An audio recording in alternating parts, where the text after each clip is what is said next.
So we've got just a second here. Robert, I know you're not up until the pledge, but I just tried to open it up so that you could speak. Make sure that's working for you. Yes, if you can hear me, then it is. Yep, sure enough. Okay, I'm going to go ahead and shut that off, and then we'll hear from you for the pledge. Thanks.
Chris, if you're talking, you're on mute.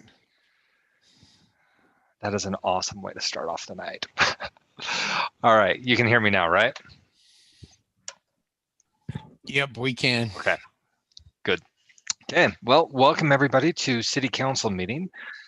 Tonight is Wednesday, December 2nd, 2020. We are joined by all members of the council. We also have Mayor Dirk Burton, CAO Corbin Lee, and various members of staff who will be joining us tonight.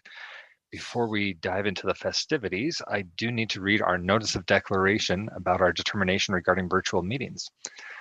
Due to the increased threat of serious illness and loss of life by the rapid spread of the COVID-19 virus, the chair of the West Jordan City Council has determined that conducting this City Council meeting at City Hall or at another anchor location is likely to contribute to the spread of COVID-19 and would present a substantial risk to the health, safety, and welfare of the city's residents, participants, and observers. Therefore, pursuant to Utah Code 52-4-2074, the West Jordan City Council hereby declares that the meetings of this public body will be held only electronically until further notice.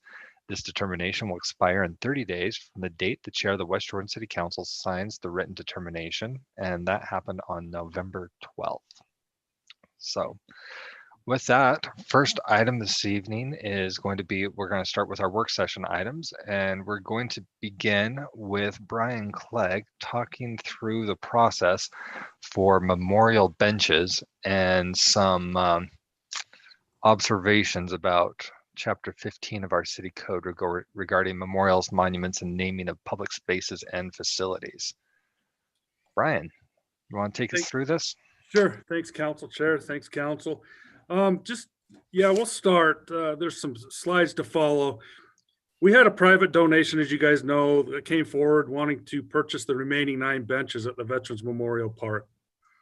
Well, we wanted to move forward. We wanted to get those done.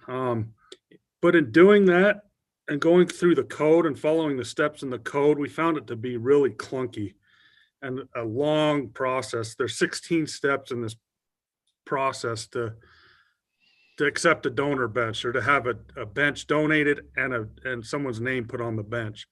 So I'm just going to go through my thoughts that and the clunkiness of this that I worked through with with Jared Tingy in our attorney's office. He was great to work with on helping us muddle through some of this. So Chris, do you want to go to the next slide and we'll just start off?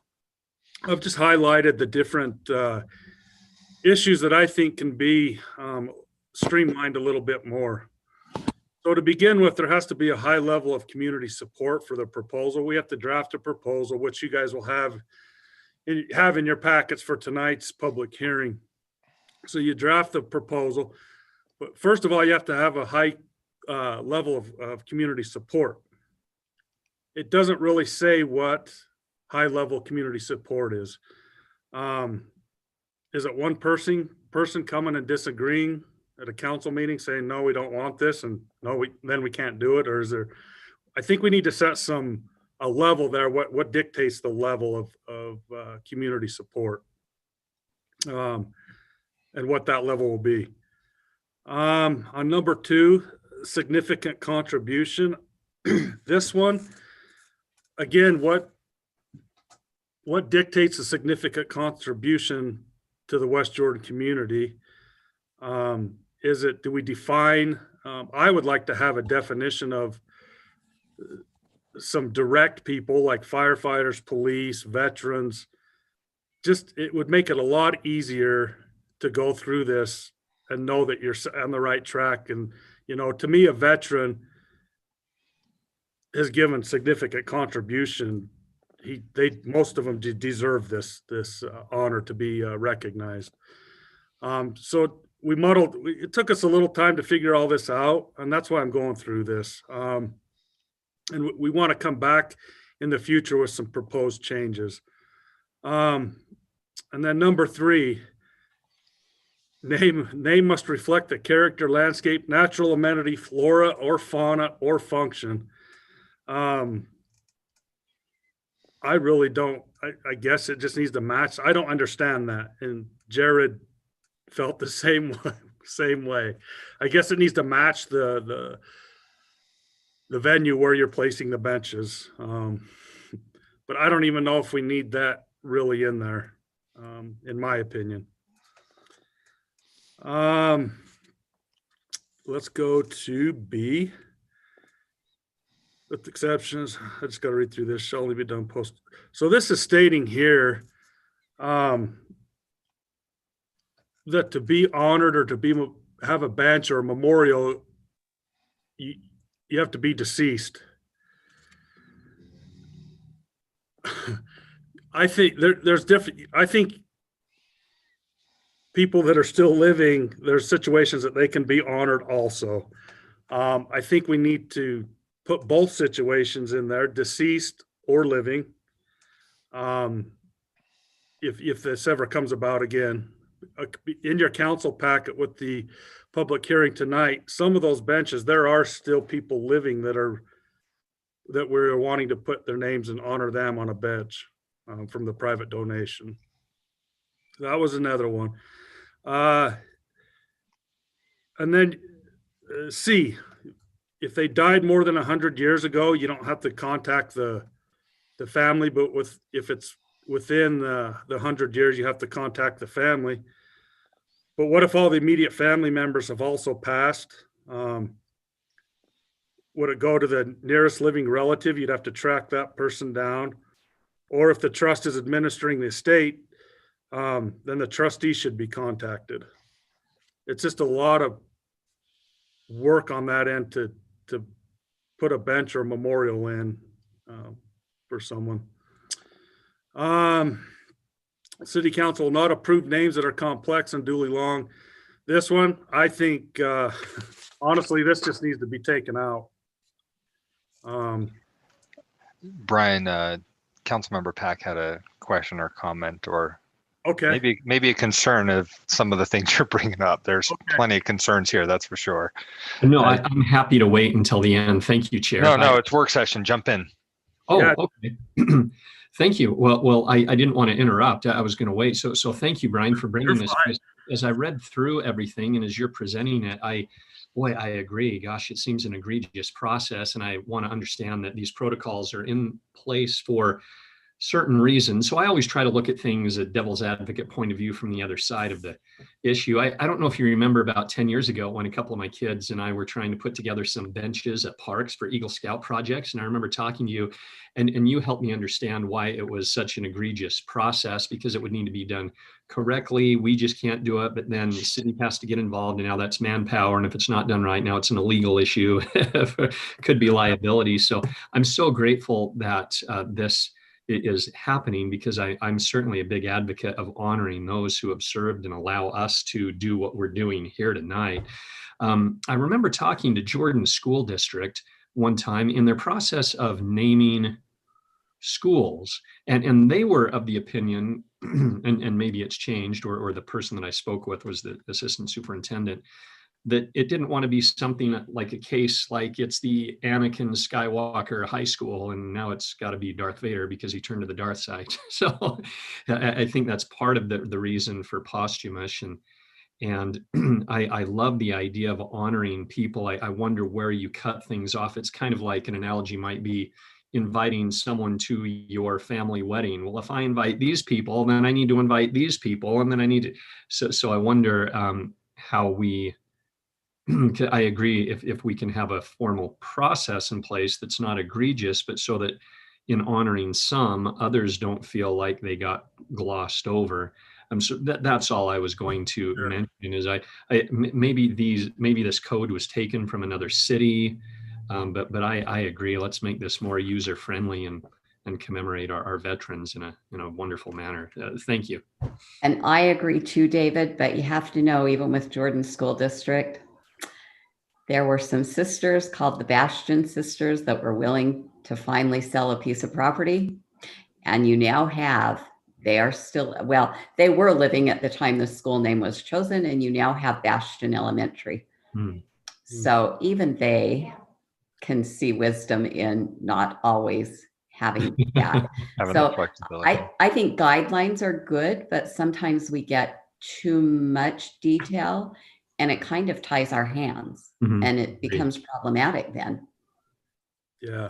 So as we're going through the rest of this, just a quick thought, since we've already taken a little bit of a tangent, I'm going to throw out there that as I'm hearing this, I'm wondering with our new form of government, how much of this can be made administrative and fall to policies that are created and owned by the office of the mayor and not necessarily existing within code. And they can determine what they believe is appropriate, submit it to council for approval rather than codify all of this. That's kind of what's going through my mind right now, but we can discuss that further at the end. So Brian, please continue. Names that are difficult to spell. At least difficult that are complex, unduly long, or difficult to spell. At the least, I think on there, taken out. like Tooele, for example. Ochre is out right away. Yeah, McConaughey. Yeah, that's a bad one for me. But just talking with Jared and talking through some of this, that all names aren't protected under the 14th Amendment. Discriminating based on race or national origin by discriminating against names could be challenged. We could revise it to say names that are derogatory or offensive that aren't allowed. I mean, so there's some work there that we can come up with, I think, with something different. Because you'll see on the bench tonight on the public hearing, there's a name in there that probably a lot of people will be hard for them to pronounce. So moving on, we had a long discussion with Jared on this one. Memorials and monuments containing statements of religious principles or scriptural verses are prohibited in public parks, public spaces, public buildings, or public facilities, provided, however, if such a person proposed to be honored, the monument or memorial may contain a minor or incidental reference to such principle and or scripture. Jared's worried that this has some constitutional issues and they need to be careful with this. Maybe better just to remove this altogether, because he stated it could cause some establishment clause issues. So that's another one that we reviewed while going through this whole process. All right. Let's see here. And then this is the appeals process. If someone brings in, writes a proposal to have a bench or a memorial placed in honor of someone, and the city comes in and tells them, no, this is the appeals process. And I don't know if this needs to change due to the new form of government, or if it still stays the same. Well, I don't think the mayor can hear an appeal from the city council. It actually was changed for the new form of government, ordinance 19-48. Yeah, that makes no sense that if the council made a decision, it can be appealed to the mayor. If we make a negative decision, it doesn't even go to the mayor because it's not the pass of an ordinance and it's not vetoed. So But Kelvin, it's not saying that. It's saying if the city administrator, isn't it? Or the designee. Yeah. It's not referring to the council, is it? The determination of requirement of the city administrator or an empowered designee. well, but why would you appeal something to the mayor when the council's already the final say? I mean, I guess you could appeal to the mayor if it's going to Public Works and they made a decision, but that's an administrative process. But calling it an appeal, I don't think that, I'm not sure that works. So, Brian, I would tell you we need to rework that whole section. Okay. All right. Any other questions on that? Chris, will you go to the next slide? So this is the current process that we have to go through right now to do a memorial or a bench. There's 16 steps. I think we need to look at this closer and weed out some of these processes that we can, that just take a lot of time and really don't do a lot of good. I don't think anyway. That's my thoughts on it. And this is when somebody wants to donate something to the city. Awesome. We've been working on this, and some of it's too is we've been so busy, so we haven't been focused just solely on this, but it's taken a few months to get through all this.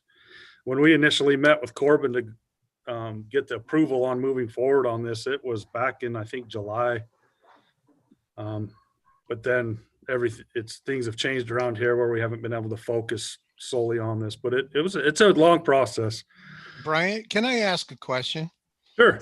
So somebody, and I'm not talking about putting a statue someplace, because obviously that could be, like if somebody wanted to donate like that Pioneer statue out in front of City Hall, that's kind of a different issue. But if we're talking about donating a park bench, do the people go out and buy the bench and give it to the city, or does the city do they give us the money and we buy the right bench with the right name plaque on it, and that's how we do it? So there's different scenarios with the one you're hearing tonight. We went out and got quotes and everything from a vendor.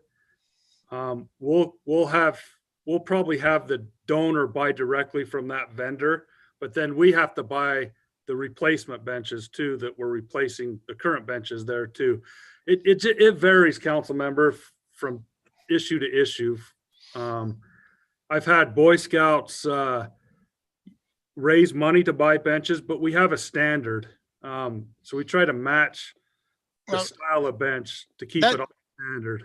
That's why I'm wondering, as part of this simplification of the process, is, for example, if it's a park, let's just, for example, it's a bench.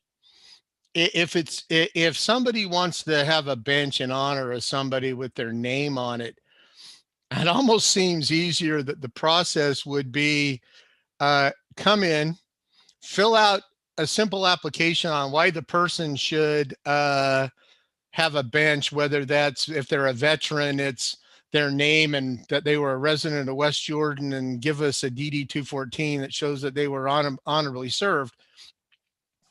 And at that point, then it's whatever the cost of the bench and the plaque is. And it seems to me that'd be a simple process. Is you want to donate a bench to the city, it costs you X number of dollars, fill this out, and it's done. And the city does the rest without a lot of these hoops. Oh, sorry. No, go ahead. Originally, that's how the program was set up. When people, because there was a program set up at the Veterans Memorial Monument, people could buy the bench, pay for the bench. We have a brass plaque that honors the veteran and his name, and we would handle it from there. This is a little different just because it's a private donation. It's a good amount of money too. So we've done it that way too. Okay. So quick clarification. So as we're starting this, the donor says, okay, I'd like to donate something. They figure out where. They have to submit artistic renderings, document where their funding's coming from, even if it's just going to be like a check. Submit a statement saying that they're compliant with code. There's got to be a safety survey. They pay an application fee on top of their donation. They do. And right now, I'm glad you brought this up. There's no application fee in the fee schedule for memorials or park benches. You have to use the bus bench fee. It's $52. So we're paying that fee for the donor. Well, I'm paying that. But yeah, we need to have, that's another part of this, is we need to have a fee that's specifically set up for these types of things too. Are we required to Why have do a we- fee? Yeah. Why do we need a fee to get people to donate money? It's the part of the we can cut it out. I'm fine with that. I mean, that seems like one of the dumbest things in the world is you want to donate something to the city and we're going to charge you $60 to do it. Above and 52, only beyond. 52. Well, but you know what I'm saying is that is so counterintuitive that's just absolutely stupid. So yeah, there's definitely some things that can be tweaked in this. So Brian, I think if you bring it back, we'd prefer not to have a fee to donate. Okay. And that's it for my presentation. Do you folks have any further questions, concerns? So I don't see any hands raised, so I'll jump up real quick. My thought on this, with the new form of government, if we were to look at the kind of the process flow, I only think that the council really needs to get involved at this point when there's a staff report that's been created, and then public noticing, public hearing. I'm okay doing those if we're adding a name to something that's going to be permanent, having the public hearing. The appeal process, I think, does need to change, but like all of this other stuff up here, I think should be administrative rather than legislative. And I think all of this should just be stripped from the code, along with a lot of the details, like names that are complicated or difficult to pronounce. I'd like to see as much of this just be done administratively through the mayor's office to help reduce impact on the applicant. We'll go to Councilmember Whitelock, Councilmember Green, and then Councilmember Pack. So yeah, it doesn't make sense to make people jump through hoops that want to do something nice for the city. We need to simplify it and make it an easy process so that, it just doesn't make sense to not do that. So I'm in favor of whatever streamlines it. Sure, we still need to protect the city. We need to protect, and ensure that the right things are donated, but it needs to be easy, not hard.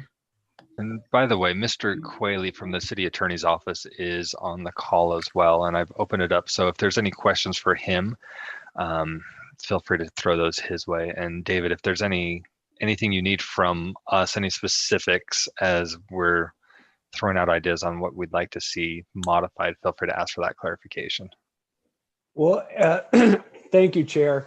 I'm actually attending for one of the later items in the workshop work session, but I can absolutely. Sorry, was this one notes. Tingy?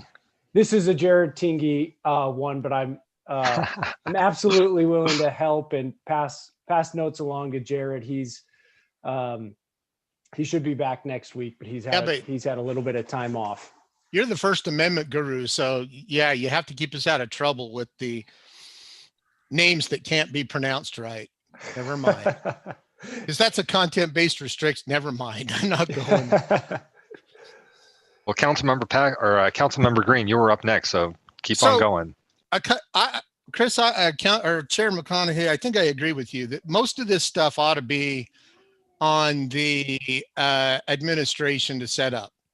What I would like to see be beyond and just as some guidance as we figure out how to simplify this process, a couple of thoughts stick with me is the posthumous stuff is nonsense. And maybe if we're going to put it on the side of a building, maybe, I know that if you're going to name, for example, a federal building or a post office, the person's supposed to be dead, and you have to go through the Congress has to go through some extra hoops, like when they want to name a building after somebody who's alive. But particularly when we're talking about, whoops, now I'm going to get emotional. But when we're talking about veterans in Veterans Memorial Park, just like when people send veterans to DC for honor flight, they might want to donate a bench before the person dies so they can see it.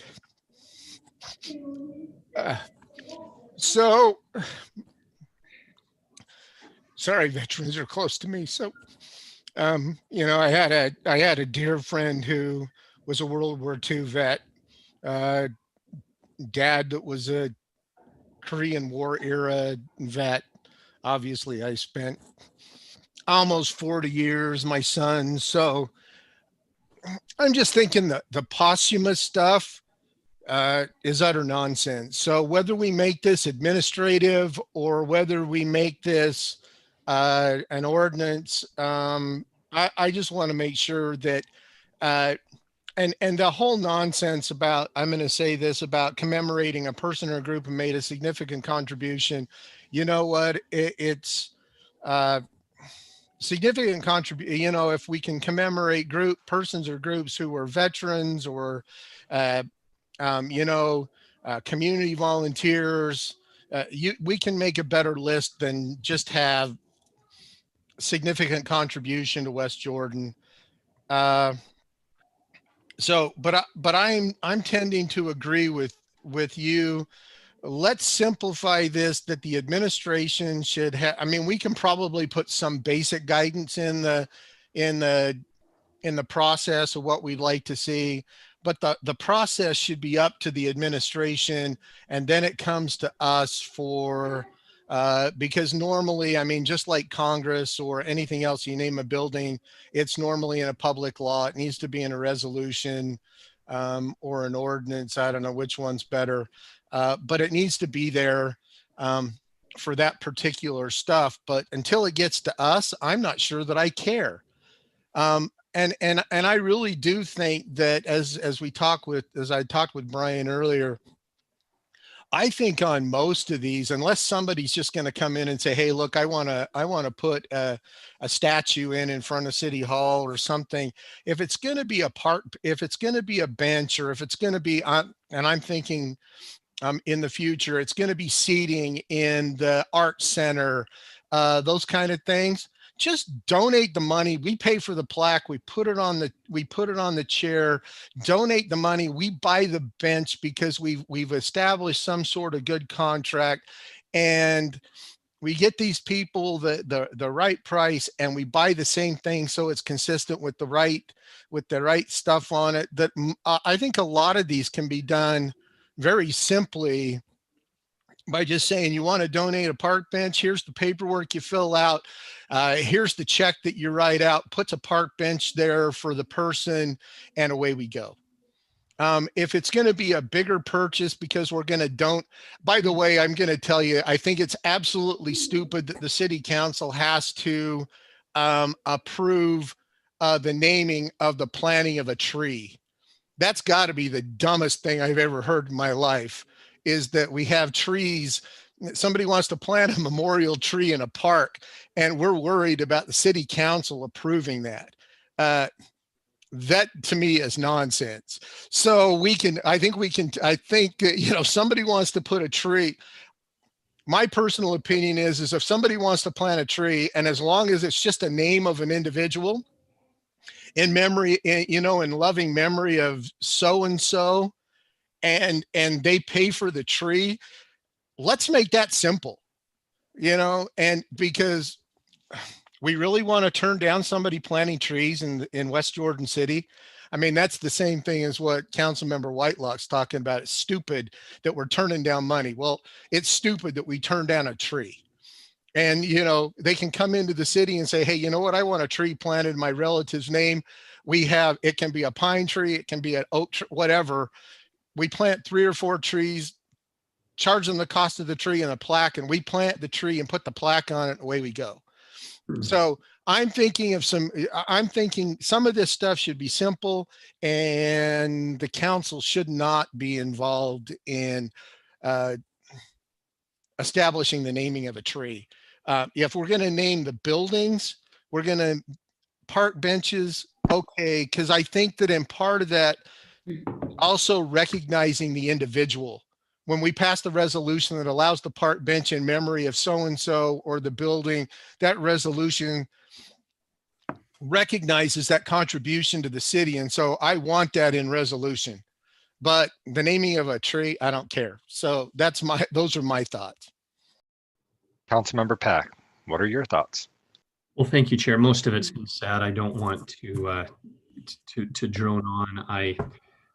I too feel the consistency is important, as in the packet it was mentioned, to not only add benches but replace, so that there's a consistent idea of what's being done. And as Councilmember Green said, to simplify it, and as the PowerPoint that Brian mentioned, 16 steps. Wow, that's quite a few steps.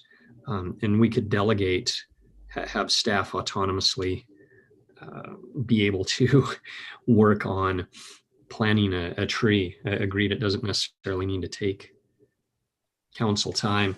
Mr. Clegg, since you were asking for some direction on what is a significant contribution, boy, it's a difficult one, subjective versus objective. I think we want to leave it somewhat open-ended. Of course, EMT, fire, police, but it could be a everyday citizen, a volunteer, a business leader, an elected official. I'd hate to put a category in there that people are outside the box and can't be recognized. Sure. And certainly with the names, especially in our era of multiculturalism, that's certainly not something that I would want to say is that, oh, that's a hard to pronounce name. It's not John Smith, or the spelling, or even if it's some religious name from another, from some ethnic background. I can think of a few ideas there. Still, I'd hate to rule out anyone there. And I've got to think the fees were probably in there, because it seems like everything had a fee at one time because it was taking staff time to do this. And I think maybe that's why the fee was there to begin with, but certainly agreed to strike the fee. And if we could make it simplified, yes, it's just this amount of money and then staff takes care of it, versus citizens trying to plan and organize and go to Lowe's or contact the vendor, or we'd certainly want some consistency in what is being offered. So thank you very much. Councilmember Whitelock. Do we maybe want to consider a dollar amount, like if it's below a certain amount, that it's just handled outside of the council legislatively? It doesn't even come to us, because I don't really think that a park bench, a tree, if we're going to put something on a city-owned facility as far as a building, then yeah, we probably should have some input. But if a resident wants to, I can think back, at least this is what I was told. I was told that Alexandra Efremo donated the arch at the cemetery on 9000 South, which is a wonderful gift. And I'm fine for them to be recognized even at a council meeting. But, I just don't see why we would need to really even be involved in purchases that are lower amount. There could be some guidelines, but a park bench, a tree, I think maybe a dollar amount would be the way that we could handle it.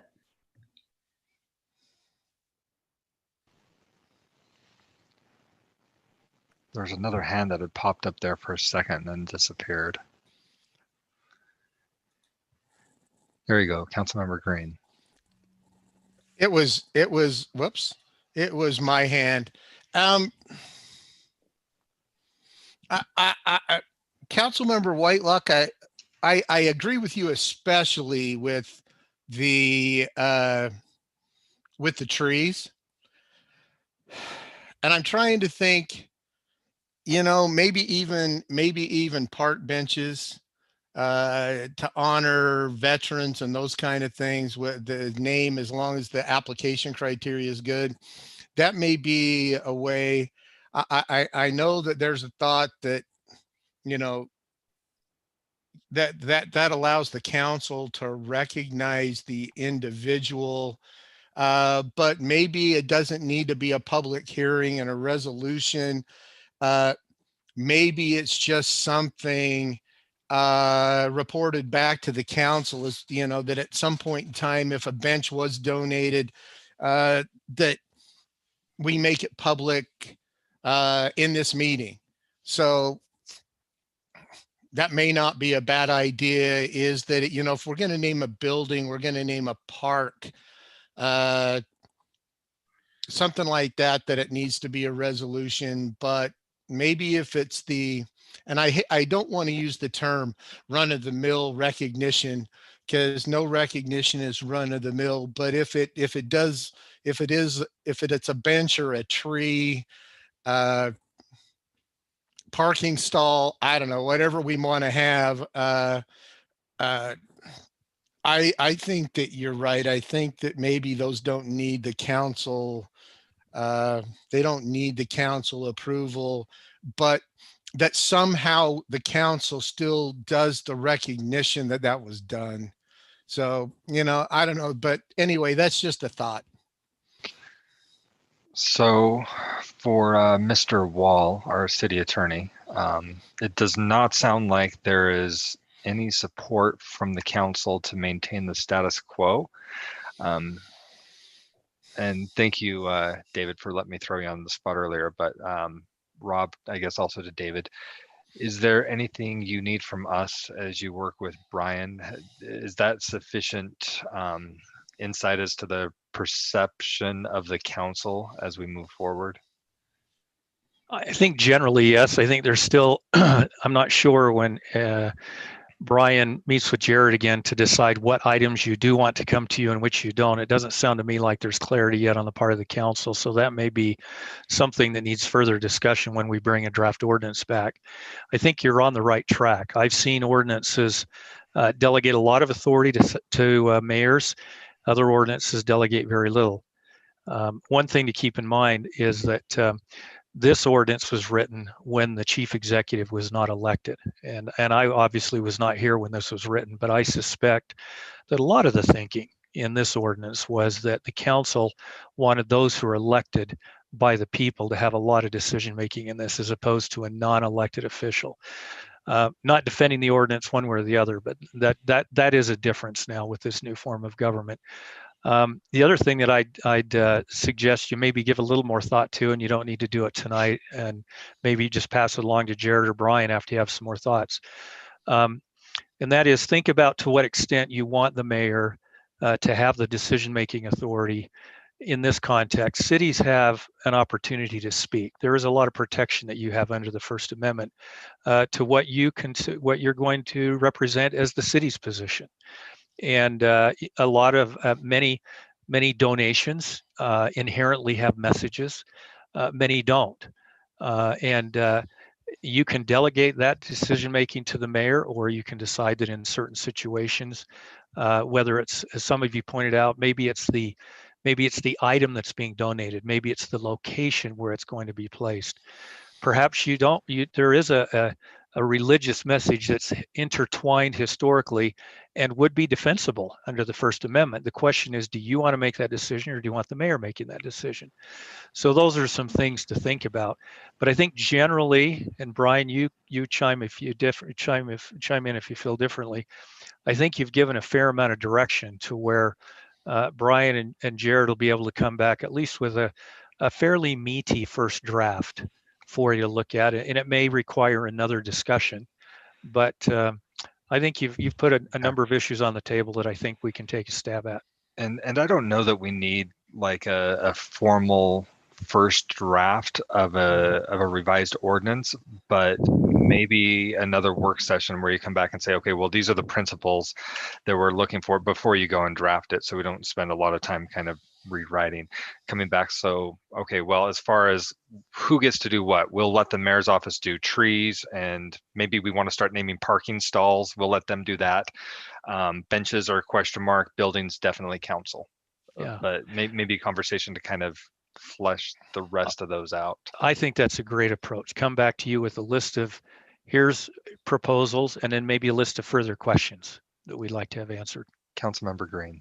One last thought. And I'm probably going to raise a really touchy subject, but I'm wondering, as we deal with this ordinance, if we shouldn't actually also deal with the procedures for naming rights on performance art centers. Did I say that out loud? Or something like that. It's just a thought.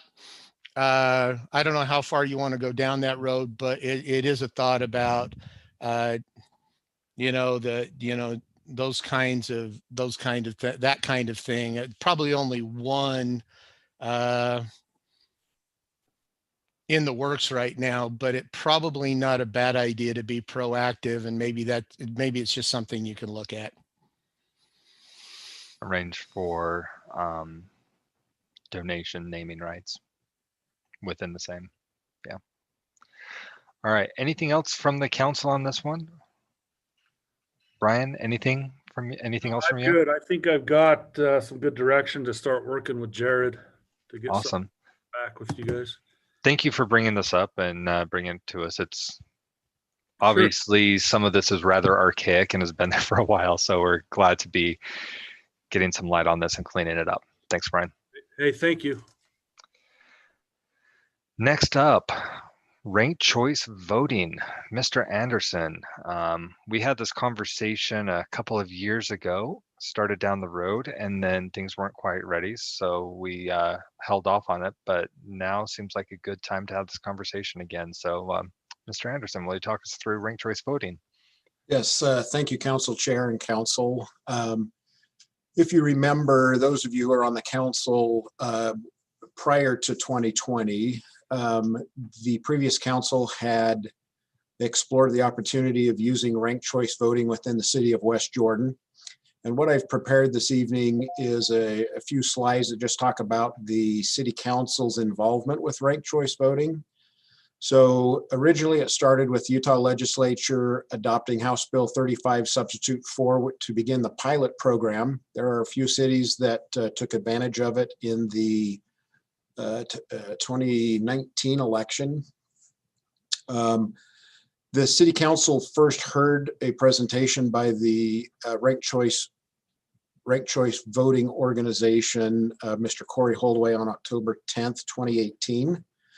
And it came back a couple months later to the council. And what I gleaned from the minutes of that meeting on December 5th was possible increased voter turnout, possible increased civility among candidates because you're vying to be ranked in the on the ballot, and then the elimination of the primary election. And so on that meeting, instruction was given to bring back a resolution to enter into the pilot program. And that happened on December 12th with resolution 18211, which allowed the city council agreed to participate in the pilot program of ranked choice voting. And that resolution was adopted 4-2, and one council member was absent at that time. So then studying began to find an entity that would run the elections between these two dates. So between December and March 13th, Salt Lake County had indicated they did not have the equipment or the resources to be able to do ranked choice voting. And so what was noted in the minutes is that the city would likely have to enter into a contract with another county. And at the time, it was Utah County is what had been suggested. There was also concern about, do we want to participate in ranked choice voting when we're going through a change in the form of government? And so on March 13th, 2019, the City Council adopted Resolution 1962 on a 6-1 vote to rescind the original motion or the original resolution to participate in ranked choice voting. And that election cycle is how you all got elected. So that's kind of the city's history on that. I also went back, this goes back, if you go ahead and advance the slide. I did go back, and this is when I was a council member. I did go back on the county election website, just kind of gleaned some figures on voter turnout in West Jordan. And I did not include 2019. I have not compiled that one yet, but I did have the other 5 election cycles. The primary turnout is on the bottom and the general turnout is above. And you'll notice that in 2009, 2011, and 2013, the difference in turnout between the primary election and the general election is about double. And in 2015 and 2017, you'll see it's about 10 points higher than what it was previously. Under ranked choice voting, there would not be a primary election. It would just be the general election. So I just wanted to show you those figures. If you advance to the next slide, this is how the Utah Code plays out with ranked choice voting. So we already talked about the 2018 session with House Bill 35 Substitute 4. It created a pilot project. It allocated some funding of about $200,000 into the program, and the pilot program functions from January 1st, 2019 to January 1st, 2026. In 2019, House Bill 277 Substitute 3 amended this code, made April 15th the deadline to let the state elections know if a city is interested in participating in ranked choice voting. That is a dual purpose deadline. If the council chooses to adopt ranked choice voting, you can reconsider that if you choose through April 15th. Or if the council were already in ranked choice voting, you can withdraw by April 15th. A couple things that it does do as you look, and I just want to bring it to your attention as you talk about election code later today, or later this evening. State code in Title 20A, Chapter 4, Section 602, it changes the filing dates for municipal candidates. So if a candidate, we do have an election this coming year in 2021, the at-large seats. So the filing dates will move to August. So by state law, the filing dates for candidates using ranked choice voting is the 2nd Tuesday in August to the 3rd Tuesday in August. That's when you would file. There would be no primary election, so anybody who filed would run for the general election. And in the 2021 session, there are plans being discussed. I understand there are proposed bills expected for ranked choice voting from Representative Mike Winder and Senator Kurt Bramble. So it's still very much moving forward. If you go to the next slide, this is kind of what a sample ranked choice voting ballot would look like. This is from the state of Maine. From a couple years ago, the state of Maine does do ranked choice voting, and this would be for a United States senator, and a voter would be able to make their first choice candidate, their second choice candidate, third choice, and fourth choice in this case, because there were 3 candidates and a write-in running. So that's kind of how a ballot would look like. And if you'll go to the next slide, Chair.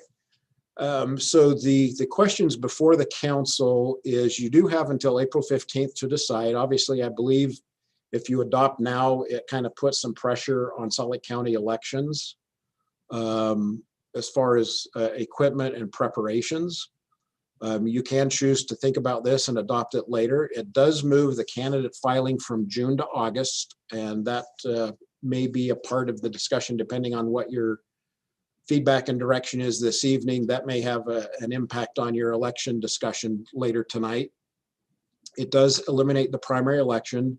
A couple of you asked how much it costs the city to run an election, and the cost is $150,000. So eliminating the primary is $75,000 using the current practice. However, there are additional offsets to those savings. For example, there's outreach. And the reason I bring up outreach is Vineyard down in Utah County, they're a 10th of our city's population, and they did ranked choice voting, and they fielded about 350 phone calls from constituents. So if that is completely, I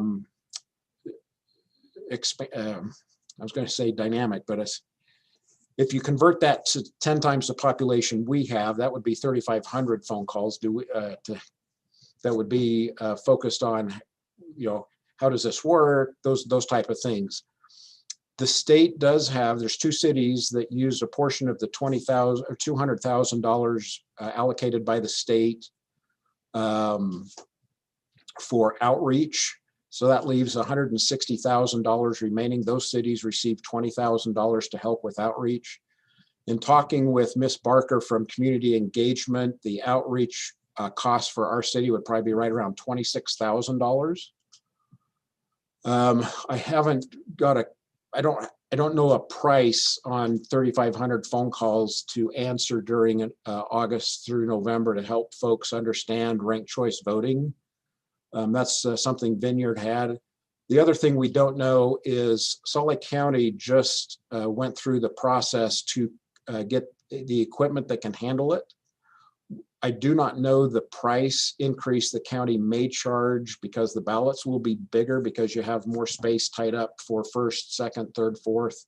For example, if 6 of you run, there's 6 choices that need to be filled out for the race. Does that increase our cost from the county for postage? Does it increase the cost for processing? Is the county going to charge a little bit more for the license of the software to do ranked choice voting? So those are unknown. The recommendation from the recorder's office is to budget the same amount, the same $150,000. Just to cover some of these incidentals, but just know it's not just a savings of the 75,000. That's just status quo, not doing anything on public outreach.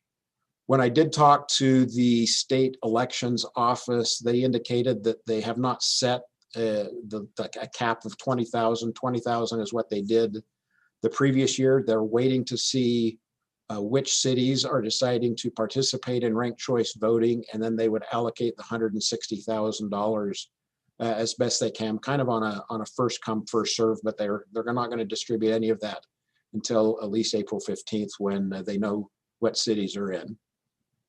So that's the question I have. I noticed that Mr. Holdaway is an attendee in tonight's work session. If there's questions that I'm not able to answer for you. But tonight's discussion is there is an opportunity to do ranked choice voting. A previous council chose to go into that program, but the Salt Lake County elections was not able to provide those services. Now it appears that the Salt Lake County will be able to provide those services. So what I'm looking for tonight so that we can be, as a city, be prepared for the election this year and for budgeting purposes is kind of get feedback from the council on your desires for ranked choice voting and answer any questions you may have. All right, that is the cue for hands from the council to go up. Thoughts? I mean, there were a few that were here last time we discussed this. We'll start with Councilmember Jacob, and then we'll go to Councilmember Pack. Councilmember Jacob. Thank you. Yeah, being one of those that was here, I was intrigued by it, and the state Republican Party and the county Republican Party both used it in the convention this year to eliminate the multiple rounds of voting that they often have with several candidates running for a nomination, right? And so I participated in both of those conventions virtually as it was, and as a delegate for both of them. And it was a very smooth process. It went really easy. It was really enlightening and really kind of fun to watch. And it's a great process. I think you end up with a candidate that has more buy-in from more people if you go with this round of voting, rather than somebody who can get elected on a plurality with much less than a majority of people choosing that person in this form of voting. So especially if the county's on board, I am wholeheartedly supportive of this.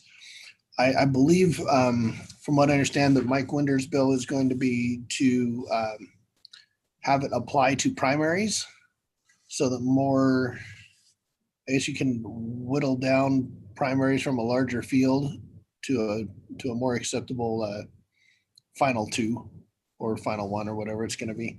So he wants to, I think that's where Mike Winder's bill is going. I don't know about Bramble's bill. Anyway, just some thoughts. I wholeheartedly support it. I think it's a cool idea and it works really well. And I think it'll take a little bit of education, obviously, up front, and a little bit of explaining and, hammering out some issues. But I think once that's done, I think it's a superior method. Councilmember Pack. Oh, thank you, Chairman. Yes, as Councilmember Jacob mentioned, the voter education process, I guess whenever you try something new, it's, there's no growth in the comfort zone, but no comfort in the growth zone there. And I found that in instances like this, that sometimes there's an equal and opposite reaction. It addresses some issues while it might create other potential issues. And thank you, Alan, for giving some pros and cons there. So I'm grateful that we can discuss it. And I don't see any huge red flags, but also on some things like this, it's nice to study what's been done in other areas to be able to ensure we're ready for any issues that it might bring up, so that we could be anticipating those. As mentioned, mostly education, and it does save the city money. You don't have to go through 2 elections, but then again, a pro could be, when you're having the general election, having an either or option, instead of sometimes when you see a menu that's a laundry list long, things get watered down and it's overwhelming. So just pros and cons either way, but I don't inherently have any problem with it. Thank you.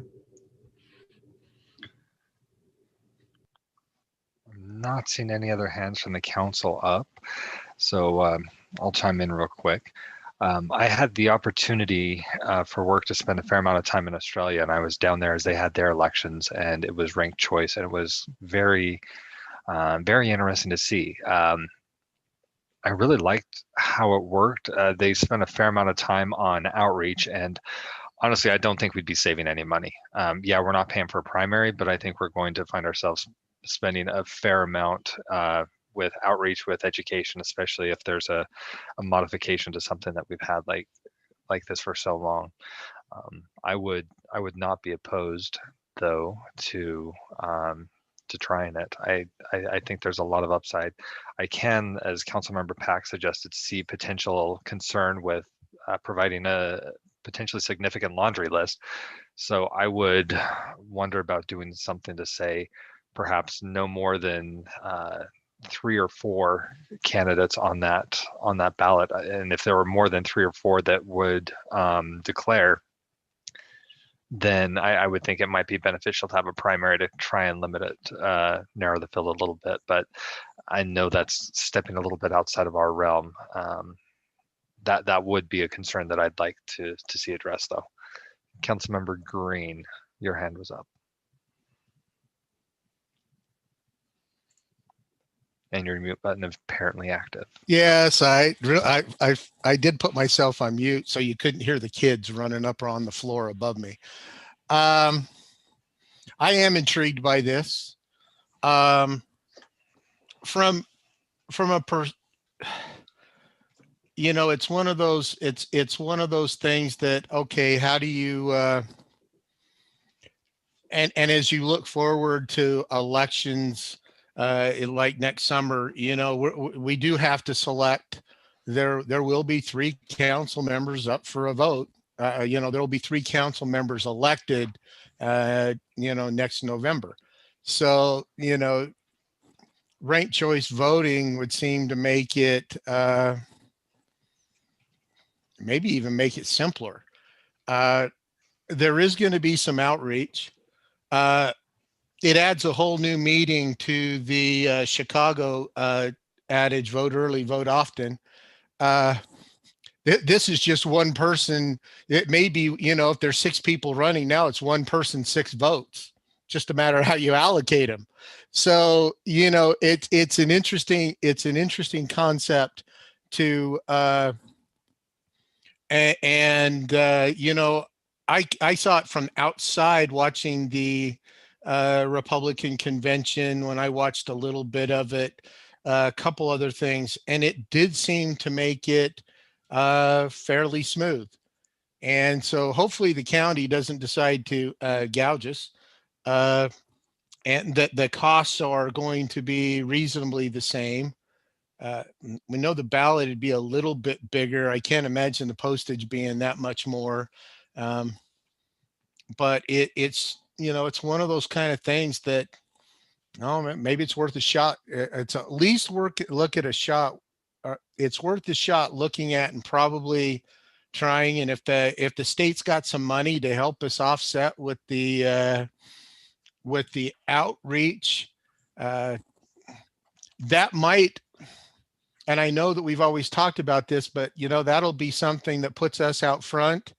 And then if the legislature does decide to push ranked choice voting, we've already been there, done that, bought the T-shirt, and educated our citizenry in a better election, or in an election process, that money may not be there for the next city or for the next go round if the state mandates it. So I think I'd almost rather be out front than looking at this one from the rear. Other thoughts from council? Well, another thought that I had is, as I was discussing this with when Alan and I were talking and just trying to research, it does seem like it would eliminate any negative mudslinging between 2 candidates toward the end, unless you're going to sling mud at a whole laundry list of people. So again, that's the pro and the con. It might be easier for people to choose between a Big Mac or a Whopper, but then you throw every fast food restaurant in there. It's like, I don't know what to choose. So pros and cons, either way. Agreed, Councilmember Green. It seems like this is the way it's going, and it might even get to the point where it's mandated at the county or state level to do it. So we might as well get out in front of it and catch the wave before it's left behind, be more proactive. So there's no decision needed from the council on this one tonight. However, there are a lot of questions. There are a lot of details that we would need to understand. The mechanics of exactly how you add up the votes. If somebody is first place for a certain number of people, second place for a certain number of people, how does that compare to something that's a little bit different? How would public outreach work? There are a lot of questions here. So I guess my question to the council is this something that we would like to pursue, and we would like to have Mr. Anderson gather additional information, perhaps invite our city recorder to speak, perhaps if the county is going to be helping run that, perhaps somebody from the county. Alan mentioned some other individuals who's been in contact with. Would the council like to hear additional information on this and have this brought back? I would. Absolutely. I have. Yes. And I have a lot of information, going through it. It's not as complicated as it sounds. So. It's not, but it's new. And the first time folks are introduced to it, I think there's a lot of concern because it is something new, something that's different. This is true for those of us that sat through the 2013 election in the city. The first time we did vote by mail, it was much the same way. There was a lot of outreach and outcry, but our ballots won't be sacred and won't be. I mean, it was much what you heard this year, actually. But we heard it 7 years ago. Not in so Utah. we're ahead of the curve. All right, Mr. Anderson. Anything else on this one? Nope, that's it. I will bring something back and get additional information from the county and from the city recorder, who will be the elections officer for the city. All right, and since Councilmember Jacob was, I do remember that he did a lot of legwork the first time around. If you could leverage what he's already done, that would be appreciated. All right. Happy to help. I assume you're okay with that, Zach, right? Sure. Okay, I will get on that. Thank you. Okay, next up we have new business. So we will start with upcoming item for appointments. Mayor Burton, could you talk to this one? Yes. What do we expect to see on this one? Well, this is good that we're doing this ahead of time because there's a slight error on this. We do want to reappoint to the 2 members to the Planning Commission, which is Corbin England and Matt Quinney. But Matt Quinney is a unique one because he has already served 2 terms. We'd like to do a 3rd term. So we are going to need the council to provide a resolution to permit him to serve a 3rd term. And that's probably the biggest part of this. But Corbin has been on there 1 term and is willing to serve a 2nd term. And then we'll need a new person to replace Mel Francisco on the Design and Review Committee. He is elected not to serve another term on there. So I will get that name to you very quickly on that. That was a little bit. And I assume you're working with Mr. Anderson to make sure that that can go to the council's mayoral appointment committee? That is correct. And Councilmember Whitelock did have a question about those. Okay. Her hand came up. Matt's a great guy, but I'd just like to know why we're asking to go against what code is for appointments. Why the extension? Are there not other people that want to serve? Is there a reason that he needs to remain? There's no reason that he needs to remain. It's just a desire to have him there. He's served very well, and we'd like to have him continue to serve. He's willing to serve, and it saves that learning curve that we always have when we have new members come up and put him in there. We just didn't see any reason to have him not continue to serve. But if you feel otherwise, I'd love to hear that. So, well, I think that's an arbitrary. I have rules and we keep the rules. And if we're not going to keep the rules, we get rid of the rules. I would love to me, it's more that issue than an individual issue. It's then why do we have a 2-year? Why do we have a 2-term if we're going to allow people to serve more than 2 terms? And is that just to other people that maybe haven't been allowed to serve? I think I can think of a female, can't think of her name, but she was on there right before, and she didn't get to keep serving. And I think had she been able to, she would have chose to. She did serve 2 terms, I believe, and then she took a break while she was on the council, then went back for another term and decided not to serve further than that. But you're right. I think 2 terms for something like this, having that limit on this or any other committee for that matter, I think is arbitrary. I think the purpose of the terms is to give more people the opportunity to serve there. And sometimes when we have lots of people to choose from, I think it's better to limit it. And I think it's better to have the opportunity to choose that. I would love to see that term limit removed, and then we can choose or decide when our circumstances dictate whether we want to have them continue on. Because the way it is now, even though there's a term limit there, if they don't want to serve the 2nd term or we don't want them to serve a 2nd term, we can make our own due to the circumstances instead of having an arbitrary limit that doesn't really reflect upon the needs. And I believe the code allows for an exception to the 2-term rule. I remember when we put in that 2-term limit thing a few years back, it was, well, what if this, we get a lot of bad applicants, and the only good applicant we get would be his third term. What do we do? And we don't want to be hamstrung by this rule and have to discard good candidates because there's this 2-term limit. So there is a way around it, and that may be the resolution that you're talking about. I'm not sure, but just remember that there's a loophole.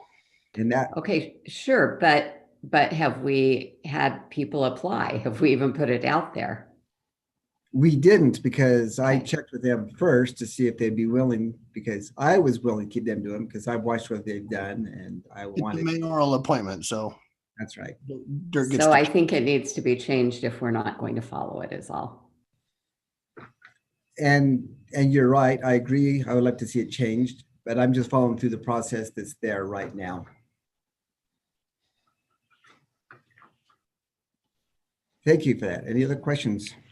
So that one is anticipated to be on the agenda for December. What is that day? Is that the 19th? 16th? 16th. 16th. Okay. Look forward to more conversation on that one. Sorry, please continue. No, that's all I have on that one. So, I didn't mention also the reappointment of Richard Meyer for the Airport Advisory Board. Councilmember Worthen. Yeah, I agree with Councilmember Whitelock on this. I mean, if we're going to have terms, we need to stick to terms. And I think it's just a matter of, it should be put out there first. And then if nobody else wants to run, then look at that third term. But if we don't know if anybody else wants to run, then is that fair? I think it is fair, because I've got people who want to be there, and I know they will do a good job by their experience and been trained. We can discuss this one a little bit more next meeting when it comes up. I will be asking the question, though, how this one compares to other mayoral appointments. Are there other, because I don't recall other mayoral appointments having terms. Well, I guess there's the committees, but why this differs from some of the others. So that'll be a point I'd like to speak to next week. No need to address it now, just heads up. You're giving a heads up what's coming. I'm giving you a heads up the question I'm going to have. Thank you. All right. Anything else, Mayor? That's all for right now. Thank you for the opportunity. Okay, next item is a request to vacate 6300 West at about 9350 South. And it would not be a normal council meeting if we did not hear from Mr. Langford about what he's going to be throwing at us here pretty quick. So Scott, can you talk to this one? Sure. To be real quick, and I don't know if you've got a chance to look at the packet, but this subdivision was, I believe it was in 2018. There was an industrial subdivision plat recorded, 11 lots. Basically, nothing happened or has happened in that area since that plat was recorded. It basically has a horseshoe configuration with 11 lots coming off of this horseshoe road that connects to Dannon Way. Long story short, nothing's happened. However, we do have new interest in that land. And one of those is of economic development importance. And basically, there's two steps or two different ways that we could handle vacating right of way in this particular situation, given the fact that there's been no physical construction on the real property. You can either re-record a street vacation plat, or a more simple streamlined process would be to have the city council record a simple ordinance, which is included in your packet for new business, that vacates the entirety of the dedicated streets. And so that's what we are suggesting that the council consider on your upcoming meeting, is to approve that ordinance. The draft is in your packet tonight, and we'd be happy to answer any questions. But essentially, what we're looking to do is vacate the right of way, and that will allow two lots. So we're converting 11 lots down to 2 lots. One of those will be a large, two large warehouses are planned for the new subdivision. We just need to get rid of those right-of-way lines. So any questions? So I'll throw out the, not really a question, but just to kind of highlight, underscore, call out, or emphasize that there is no actual street there at this point. These are just lines on a piece of paper that was submitted. So we don't have the typical vacation thing that we have to worry about with asphalt, with utilities, with all of the other stuff that initially I was concerned with. Yeah, we've checked with all the utility companies. There have not been any underground utilities in those easements. So it's just raw ground. It's lines on a piece of paper right now. Awesome. Thanks, Scott. Anything else for him on that one? I just wish we didn't call them vacations, because that just makes me sad that I haven't had one in a while. Amen. All right, number 3, or letter C on here, is employee working groups, not necessarily having to go to council for everything. Mr. Lee. Thank you, Chair. Last council meeting, I mentioned some of the work we're trying to do with the Employee Association and followed that up with an email to the council. In that process, we found that in Title II, Chapter 1, Section 1, requires all employee groups, all executive committee groups be approved by the City Council. This proposed change to Title II would just clarify that if an employee working group, a committee made up of all employees, could be constituted by the mayor without having to go to the City Council. That will let us do things like form a committee of employees to review IT processes and software across multiple departments, or benefits.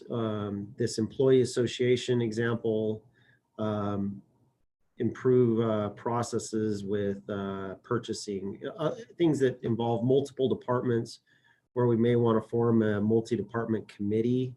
It would allow the mayor to make those kind of committees without running it through a council process. That's what's being proposed. We hope to bring it to you for your approval next council meeting. Any questions? From prior conversations, it sounded like even incredibly mundane things technically require council approval right now. Like if you were to put together a committee to plan parties a la Dunder Mifflin, this would avoid the need for council to approve something like that, right? Yeah, that's my understanding as well. Yep. Any questions from council? All right. Well, we will look forward to that one. Thank you. Okay. Thank you, Corbin. That brings us now to our brief recess. We will briefly recess our work session. We will reconvene at 7 p.m. for the more formal portion of our meeting. I'd invite the council to turn off their cameras as we have the break. We'll reconvene at 7 p.m. and then go to the pledge and then citizen comments. If you're interested in participating in citizen comments, on the screen you'll see the information to connect to the meeting. Off on the right, if you're watching by Zoom or YouTube online, you'll see the phone numbers that you can dial in, or if you actually want to be in the Zoom meeting, there's the information on the left. So we'll go ahead and recess and reconvene at 7 p.m. Thanks, folks.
Good evening, everyone. It is Wednesday, December 2nd, 2020, and the time is now 7 p.m. Welcome to our City Council meeting. I will call the meeting back to order and again review our notice of declaration regarding our determination for need for virtual meetings. Due to the increased threat of serious illness and loss of life by the rapid spread of the COVID-19 virus, the chair of the West Jordan City Council has determined that conducting this City Council meeting at City Hall or at another anchor location is likely to contribute to the spread of COVID-19 and would present a substantial risk to the health, safety, and welfare of the city's residents, participants, and observers. Therefore, pursuant to Utah Code 52-4-2074, the West Jordan City Council hereby declares that the meetings of this public body will be held only electronically until further notice. This determination will expire in 30 days from the date the chair of the West Jordan City Council signs the written determination, and that signing occurred on November 12th. Tonight, we will start with the Pledge of Allegiance, which will be led by Robert Allred, who is our city's Director of IT. Robert. I pledge allegiance to the flag of the United States of America and to the republic for which it stands, one nation, under God, with liberty and justice for all. Thank you, Robert. All right, I would invite the council to turn on their cameras at this point, and we will proceed on to citizen comments. If you're watching through YouTube or another method, off on the right side of the screen, you're going to see the information so that you can dial in and join our meeting directly. There's the meeting ID and password that you'll need to join. If you'd like to join by only phone, you're able to do that as well. We've got the 2 call-in numbers if you only have access to phone to join. During citizen comments, this is really your only opportunity to address the council on any topic you like. We do have a couple public hearings coming up this evening, but during the public hearings, those comments need to be directed specifically to those public hearings. Citizen comments, you can talk about anything you'd like. Doesn't have to be on the agenda or anything. You can have up to 3 minutes to speak, and this is your opportunity to be heard. This is not typically a back and forth. This is where we sit and we listen and hear anything that you have to say. If there is something that needs some sort of follow-up, at the bottom of the screen, you're going to see the option for chat. That's where you can provide your email address and we can have the appropriate person get back to you that way. We won't engage in dialogue on the chat. The council's not involved with that one. That goes to Mr. Anderson, who will take whatever information is needed and get back to you.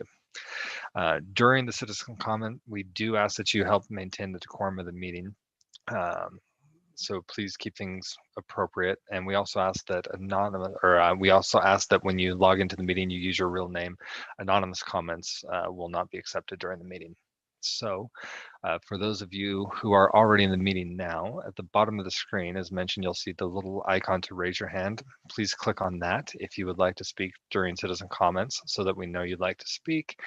I don't see anybody who has called in just by phone, so we'll skip the instructions for that. But online, if you raise hand, we know you'd like to speak, then you'll get a little pop-up when it's your turn that says the host would like you to unmute your microphone. You'll click where it says unmute now, and that's when your 3 minutes will begin. You can address the council. And with that said, I would look to those who are attending to see if there's anybody who'd like to speak during citizen comments tonight.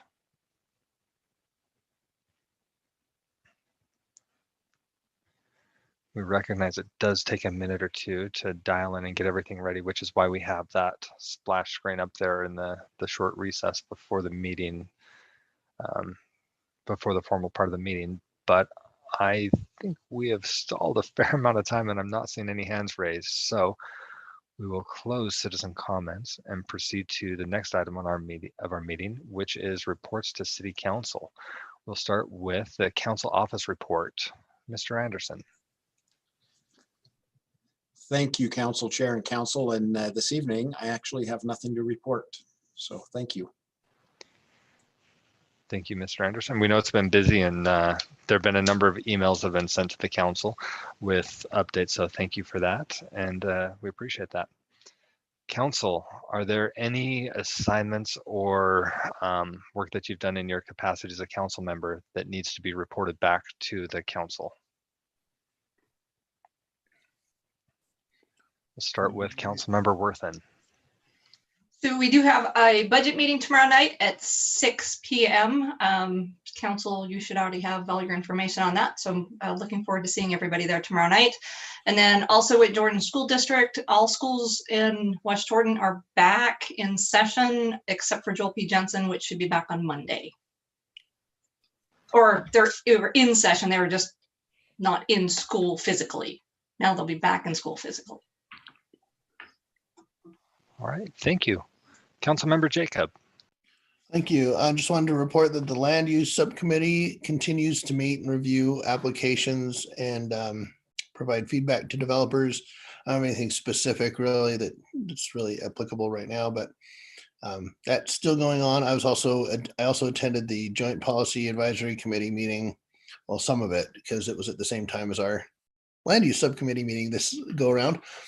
So I had to leave that early, but just still attending and doing what I can to represent our city well. Don't have a whole lot to report on that. Just wanted to let you know that that's what's going on. All right, thank you. I will have a couple questions for you when we get to unfinished business about the Land Use Committee, but we'll hold it till we get there. Thank you, Councilmember Jacob. Any other reports back from City Council? All right. Thank you, folks. We'll move on to the mayor's report. Mayor Burton. Thank you, Council. It's a pleasure to be here. I hope all of you had a good Thanksgiving last week. I think Thanksgiving is a great way to start the holiday weekend. I shouldn't say holiday weekend, holiday end of the year, because you start out by being thankful. And when you start by being thankful, then that helps you want to be able to help others feel good. And that's by providing service to them. And that's what the holidays are all about, by providing service to other people and lifting their spirits and helping them feel better, which also lifts my spirits and your spirits and helps us all feel better. So I'm excited about the holidays coming up that we've already started with. Hey, I had an exciting thing happen to me earlier today. I met with Gene Drake. If you don't know who Gene Drake is, he is our city's representative on the Mosquito Abatement Board. And I had such a good visit with him that I am going to make some arrangements to have him come and report to the council so you'll know what the Mosquito Abatement Board is and how West Jordan participates in that. And I saw Council Chair McConaughey smile when he said that, because he lives right by him. And we also talked about you in our meeting today. It was all good because if we're talking about you, it had to be. Tomorrow, Thursday at 6, at the same time as Melissa's meeting, but you guys can do both if you like. From 6 to 9, we have the drive-through at Veterans Memorial Park. And we're excited about that. That's a great way to get going on our holiday season. It's called Santa's Storybook Drive. You'll start over here at this end by City Hall at Veterans Memorial Park, and you'll drive around the loop and come out over on 2200 West. It'll be exciting. It's our first time doing that, and I think it's going to work out to be a great event for us. Saturday, there's a ribbon cutting over in Jordan Landing. There's been lots of activity in Jordan Landing. This one is for a ballet event called the In Point Ballet. And that ribbon cutting is Saturday at 10 a.m. And I'm looking forward to meeting them and welcoming that business to West Jordan. And if you have an opportunity to do so, I'd love to have you there and join with us as well. Everyone's talking about COVID. I will also. The numbers in the city, fortunately, have plateaued. Actually, they've gone down a little bit. So that is good news for West Jordan. We like to keep that trend going that direction. We're hoping with the holidays that we will continue to do things to reduce the risk and keep those numbers going smaller so we can have an enjoyable holiday weekend. That is my report. Do you have any questions for me? Any questions for the mayor? All right, I'm not seeing any. No hands going up, so thank you, Mayor. Appreciate it. Thank you. We will move on to the CAO's report from Mr. Corbin Lee. Good evening, Council. Just a couple comments from me, and then I'd like to ask that you hear from Brian Clegg, Chris Pangra, and Denise Steck. For me, I sent an email to the council members asking for a little bit of feedback on notification of council about incidents that occurred that have the likelihood of being in the media. We just want you to, there's a short survey. We'd like to help us have you help us make some judgment calls on when to notify you, when to possibly wake you, some things like that. Second, I just want to mention to you, in the budget, money was set aside to do a space study, an analysis for the City Hall area. How can we use this space in our building more efficiently? As you know, we've hired an architect and they've been working through that process. The mayor and I and Isaac Astle, who oversees all of our facilities, met with them today as a follow-up. They're working diligently on this study and we hope to be bringing something to the council in January. When we know more firm that they will be finished in January, we'll work with Chairman McConaughey to get it on an upcoming agenda schedule. With that, with your permission, I'd like to turn the time over to Brian and then Chris and then Denise to give you a few updates on things that are happening in their departments. Thanks, Corbin. Thanks, Council Chair and Council. I got 3 updates tonight. The first one, I want to talk a little bit about the water tank repair out on UN11. Bids opened. We got some good bids back. We're working through the contract process right now. Hopefully by next week, we'll be able to set up a pre-construction meeting with the contractor and then give notice to proceed to have the repair done. They'll have 75 days to make the repair to get that tank back up and operational for spring consumption. Secondly, you guys probably heard too, Tom McComey is on call on Tuesday night. Yeah, Tuesday morning, we got called out at 4 a.m. on a water break on 13th and about 7500 South. Just an update on that. We got it repaired. That line has been in since the 60s. The line that broke, it's well past its useful life. There is a plan. We have a solid plan put together to replace that line, but we're trying to hold off doing it in conjunction with well, there's 2 reasons holding off. There's no budget right now, and then doing it in conjunction with the widening project coming in 2022. We'll get the new line put in and then we'll have a new road on top. So that's the update on that. It's a ductile iron line and it's band-aided together. The third one, Jordan River Trail Bridges. We awarded the contract to Acme Construction. They'll be starting in January, replacing the old railroad bridge that goes across from West Jordan into Midvale on 70, just south of 7800 south there. That one will be replaced, and then there's one down by the sewer treatment plant that will also be replaced, which will be a box culvert that goes through that'll go over a overflow drainage ditch from the North Jordan Canal. And that'll start early in January and get those bridges replaced. As you probably heard, there's been several complaints on the existing bridge right now just because it's falling apart. Are you pointing at me for those complaints? Not just you. So we're excited to get that project moving too. I just wanted to give you folks an update. That's all I got. Thank you. Council, I hope you all are doing well. Thanks for just a minute here. Giving you some brief updates on what's going on in economic development. If you've driven past or down 7800 South on the north side of the street over by Smith's Marketplace, you may have seen a new sign. Peterson Development has an imminent development that they will probably begin on soon. And the sign shows the new tenants for that expected development, which include Pizza Hut, Starbucks, Costa Vida, retail Sherwin-Williams store, Culver's, and a Mr. Car Wash. So that's something to look forward to in that area. It's nice to see that infill in the area with retail opportunities for the growing area. Also, we've got progress taking place with the Misfits Market.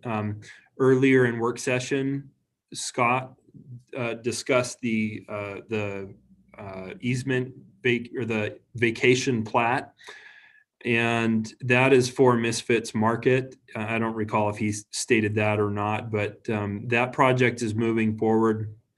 The developers paid all of their impact fees, and Misfits Market, you may have seen some Facebook ads for Misfits Market. I know I'm getting them. They're currently operating out of Salt Lake, and once this new building is completed for their new facility, they'll be moving to West Jordan. So we look forward to that investment.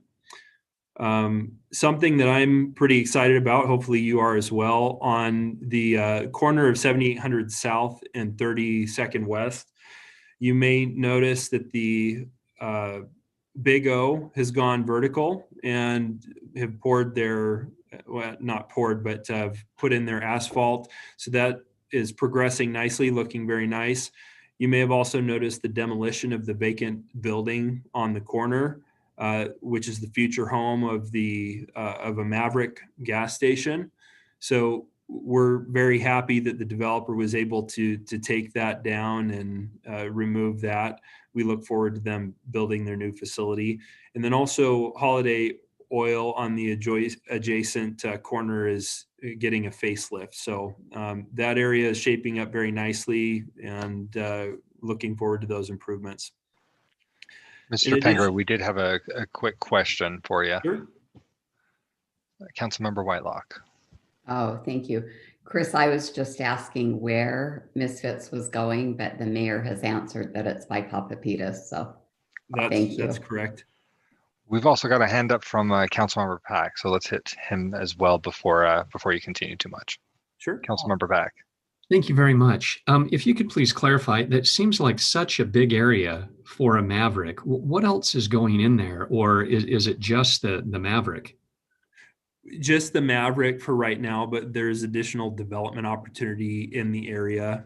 There's a lot of land over there that's both vacant and has other buildings that are disheveled, maybe is the best way to put it. So there's other development opportunities, but for right now, just a Maverick. Thank you. Thank you. All right. Thanks for that pause. Please continue, though. Yep, the rest is pretty brief. We're at any given time, we're always usually working on responses to RFPs that come through from the Economic Development Corporation of Utah. Right now, we're currently working on 4 of them, maybe just to hit the highlights. One which council may be particularly interested in, and it's still very preliminary. There's a lot of hurdles that would have to get crossed in order for this to happen, but there is a developer interested in pursuing a 20-acre surf park that would be developed in 2 different phases. The first would be a 10-acre facility with a wave pool and some other neat attributes. So that's something, as we have more detail and it becomes something that's more concrete and maybe a greater possibility, we'll keep you informed on that. For right now, it's very preliminary, but we are in conversations with the developer and the company looking to develop that site. That would be over on the west side of in the industrial center or in the industrial area. I don't believe the land is currently zoned industrial, but it would be over on the west side. 3 other RFPs we're working on right now, named projects, each of them. The largest is a 40-acre site, $400 million in capital investment by the company for a 300+ square foot facility. The others are slightly less in capital investment, one of them slightly larger facility, but all industrial uses. So we're pursuing those to see where those might go. As you guys are probably aware, in economic development, we kiss a lot of frogs, see if they turn into anything, but we continue to work through that process with each of those companies. And then the last thing, which I'm particularly excited about, is we actually kicked off today our pilot program for a new business retention and expansion program. So we had our first official meeting with one of our local businesses, was Smith & Edwards. And we're doing this program in partnership with the Economic Development Corporation of Utah, utilizing some of their manpower and some of their software resources to go out and meet with these businesses, see how they're doing, see how we can help them better, and see what we're doing well. And even from this first interaction that we had, we got some wonderful insights from the business on maybe opportunities for doing things better, as well as some kudos on things that we're doing well. And we're looking to meet with, in December, between 3 and 6 businesses to kick this off. And then we'll kind of assess the successes of the program and determine how we want to move forward with that. And that's all I have. Any other questions? All right. Thanks, Chris. Thank you. Corbin. Sorry, just one comment before I ask Denise to step on. Chris has also completed an economic development assessment. I believe he's forwarded that to you. If you haven't taken the time to look at it, I would encourage you to read through it, or at least peruse the graphs that are in it. It has some very, very good information about where we stand relative to our peers in terms of a number of different economic development indicators. Chris put a lot of time into it and did a good job. So if you haven't looked at that, I would encourage you to look at that. Corbin, I apologize. They'll be receiving that tomorrow morning. I was going through some edits with Denise, so I apologize. But Chris wants to polish it a little more before he sends Spoiler. it. I'm anxious for you to see it. I think it's good. If you would now give Denise 1 minute, that'd be great. I only get 1 minute, Corbin. Thanks. You're down to 55 seconds. There you go.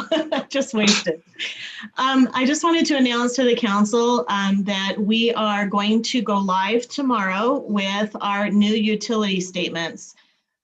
So in the past, the city has printed their own statements using a copy machine in finance, and thousands and 26,000 bills and envelopes every month. So we're super excited that we have a partnership with a company called Data Pros.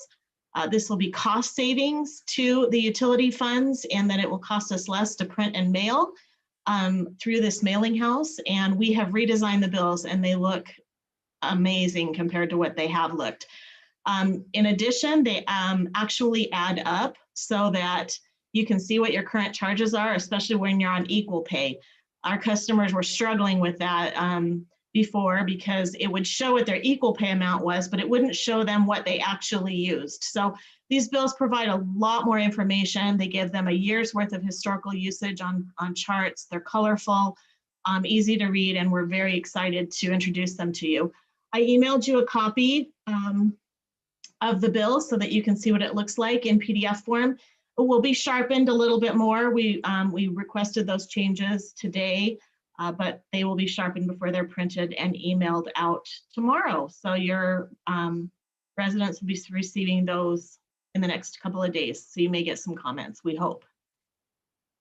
We're still working with our online bill payment system. We're working with legal to get the contract signed. And once that contract is signed, it will be less than 90 days for implementation to our new online payment system that will allow customers to pay us through all kinds of different payment methods, Venmo, PayPal, credit card, ACH, checks, all kinds of ways. So we're super excited about that. Implementation time with them, they said, is about 60 days. So we hope to launch that in full force around the 1st of March, I believe.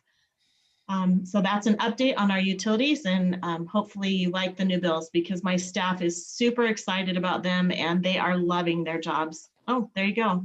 Councilman McConaughey put it on the screen. So does anyone have any questions or comments?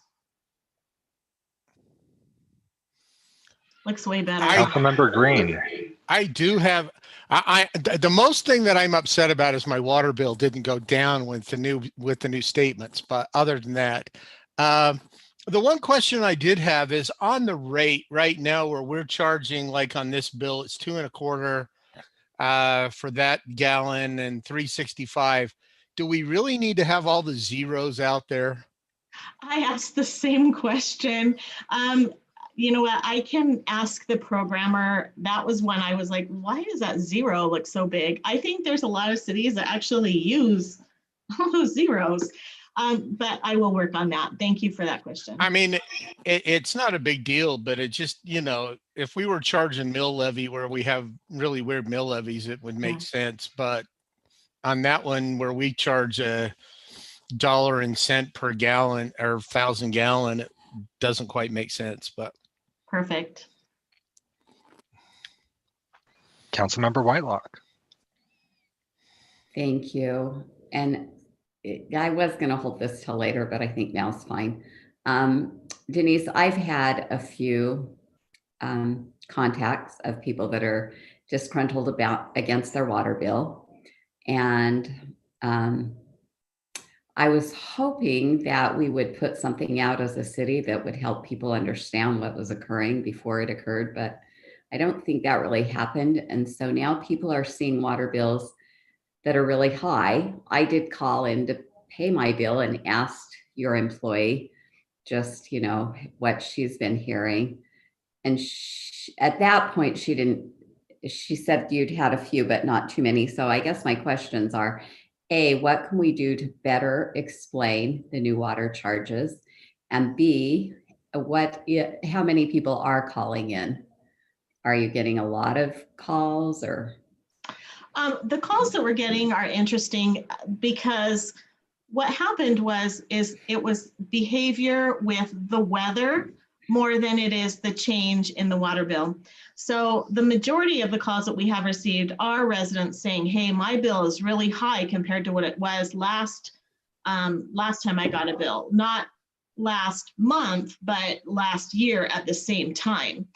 And what happened was when we looked at the water usage is that this year's weather cycle, people did not turn off their sprinklers in September like they normally would do. They kept them on full force in October. So many of the calls I've had and that my staff have said, my bill is really high. I thought my bill was going to go down. And yet when you look at it, you're telling them, well, you used 3,000 gallons last year on this same month. And this month you used 28,000 gallons. There's a really big differential there. So it ended up to be more of a weather pattern issue than it really was about the rates and educating people on the rate changes. I can work with our community engagement department and provide some more information out for the community and maybe on our website. I don't know that our website gets much traffic, but yeah, I wouldn't bother with the website, but I think it begins that multi-level marketing thing. If we get it out to a few, then they help spread it to more. So I think that social media is a good place to send something. So if we could, just to help people understand, more information for me is always a good thing. Absolutely. The more we share, the better they feel. Absolutely. And I think that what the intent was as well, to understand that everyone receives that discount on those first 7,000 gallons. I think some people were seeing, well, my, tier 2 or tier 3 is a lot higher, not recognizing that everyone is receiving that discount on those first 7,000 gallons and on the base rate as well for those residences that have a 3/4 inch meter. Right. It just doesn't feel that way when they're telling you when their bill's higher than it was last year. Absolutely. And again, it has everything to do with watering and weather patterns this year. We had a very warm fall and people weren't realizing that they really didn't need to water at the same level as they did during August. Yeah, in fact, if we don't get some moisture this winter, we might all have lower water bills because we might not be allowed to water. Thanks, Denise. Thank you, Councilwoman. All right. Any other questions for Denise before we use up that full minute she was allocated? No, obviously Denise gets whatever time she would like. So thank you for that. Corbin? That's it for me. Thank you. All right, moving on to unfinished business. Most of these we've covered. There are 2 items here I did want to touch on. the design standards for industrial zones and accessory dwelling units. Both of these items were sent back to the land use subcommittee with the expectation to try and bring this back to the council before the end of the year. That's the one that Councilmember Jacob, I want to touch base with you on briefly. I understand you've been working with Mr. Anderson, and there's anticipation that this will be brought back to the council next meeting. Is that correct? Yeah, I believe so. At least on the accessory dwelling units, we had a lively discussion around that topic, and we gave some direction to Scott's team and to legal and to Alan to basically help define what ADUs are, how to get more input for more public outreach or more public surveying, and try to get a little more input on what people want to see there. That's kind of where we went on that. We're hoping to get a good plan in place, or to have a good plan put in place for that for a survey to be started this month, continued into January, and hopefully have a good idea of what that result is going to look like. Perfect. By that time. Beautiful. Thank you for the update on that one, and we'll look forward to more conversation with the council as a whole next time. I don't remember if we hit on design standards for industrial zones. I don't think we talked about that one at all in our last meeting. So no, we did not get to that one because we were dealing with that other property proposal there on Redwood Road. That's right. I was going to say I'm having the biggest brain cramp if we talked about that, and I just do not remember the conversation. So that's where we are on that.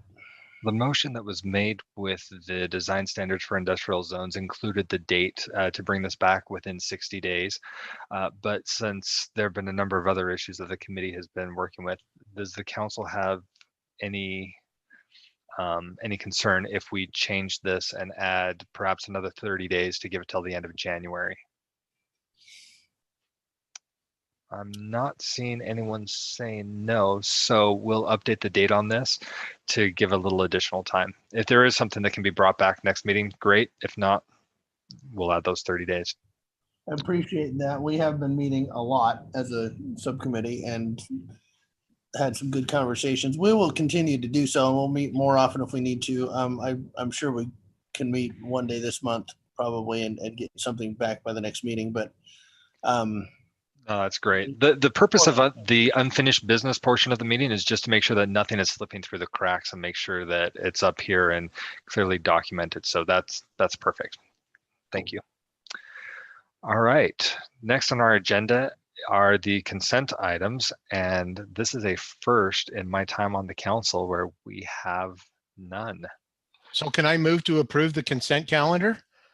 I don't think you can because it doesn't exist. I'm opposed. I'll second. Hey, Chris, do we not have to? You oppose. Do we not have any minutes from the last meeting that we have to approve? Not that we're ready because we had the shifted timeline for the meetings in November and December. So I believe they came in just after the deadline to make it on the agenda. So we should see them next time. But yeah, it's empty. So we will move on to our public hearing. This public hearing, same as with citizen comments. If you're interested in participating, off on the right side of the screen, you're going to see the information on how to do that. Whoops. Let's go through this again. Click on the hand. It will show you this screen when it's your turn to speak. You can take yourself off. You'll be asked to take yourself off mute, and you'll have up to 3 minutes. You'll see there's also the chat option at the bottom. That is not monitored by the council. That is just to provide your contact information to Mr. Anderson if you need to have some sort of follow-up. So our public hearing today is going to be about memorial benches. We had a little bit of a conversation with the work session about some of the potential changes that we need to see in code, but this one's going to actually be discussing some that have been proposed. So I will open this up. I believe Tom McCombie or Brian, are you talking us through this one, or is this one Tom? I'm going to turn it over to Tom. He's the one that's done all the legwork and obtained the donation, and he has all the details. Awesome. Tom, good to have you here in council meeting rather than seeing you out in the field fixing something that's broken. So thanks for being here tonight. Yeah, thank you, Council Chairman. And thank you, Council. Thanks for letting me have the opportunity to present this private donation on these 9 remaining benches at the Veterans Memorial Monument. I've lived in West Jordan for 41 years, and I've worked for the city for 14 years. And I love serving the community. And I'm a pipe major in the Utah Pipe Band, and we're very big on serving veterans and doing things for the military. We're heavily involved in the Utah Honor Flight, and we bagpipe them through the airport on all their send-offs. We play at many Memorial Day programs, Veterans Day events, send-offs and homecomings from service members. We play at funerals. We've played at many programs that are gone on this very monument. And it's always held a close place in my heart because when I started at the city, this monument went in and we were so excited. And it was such a neat opportunity for people to put a bench there and memorialize their loved one or these veterans that had served us.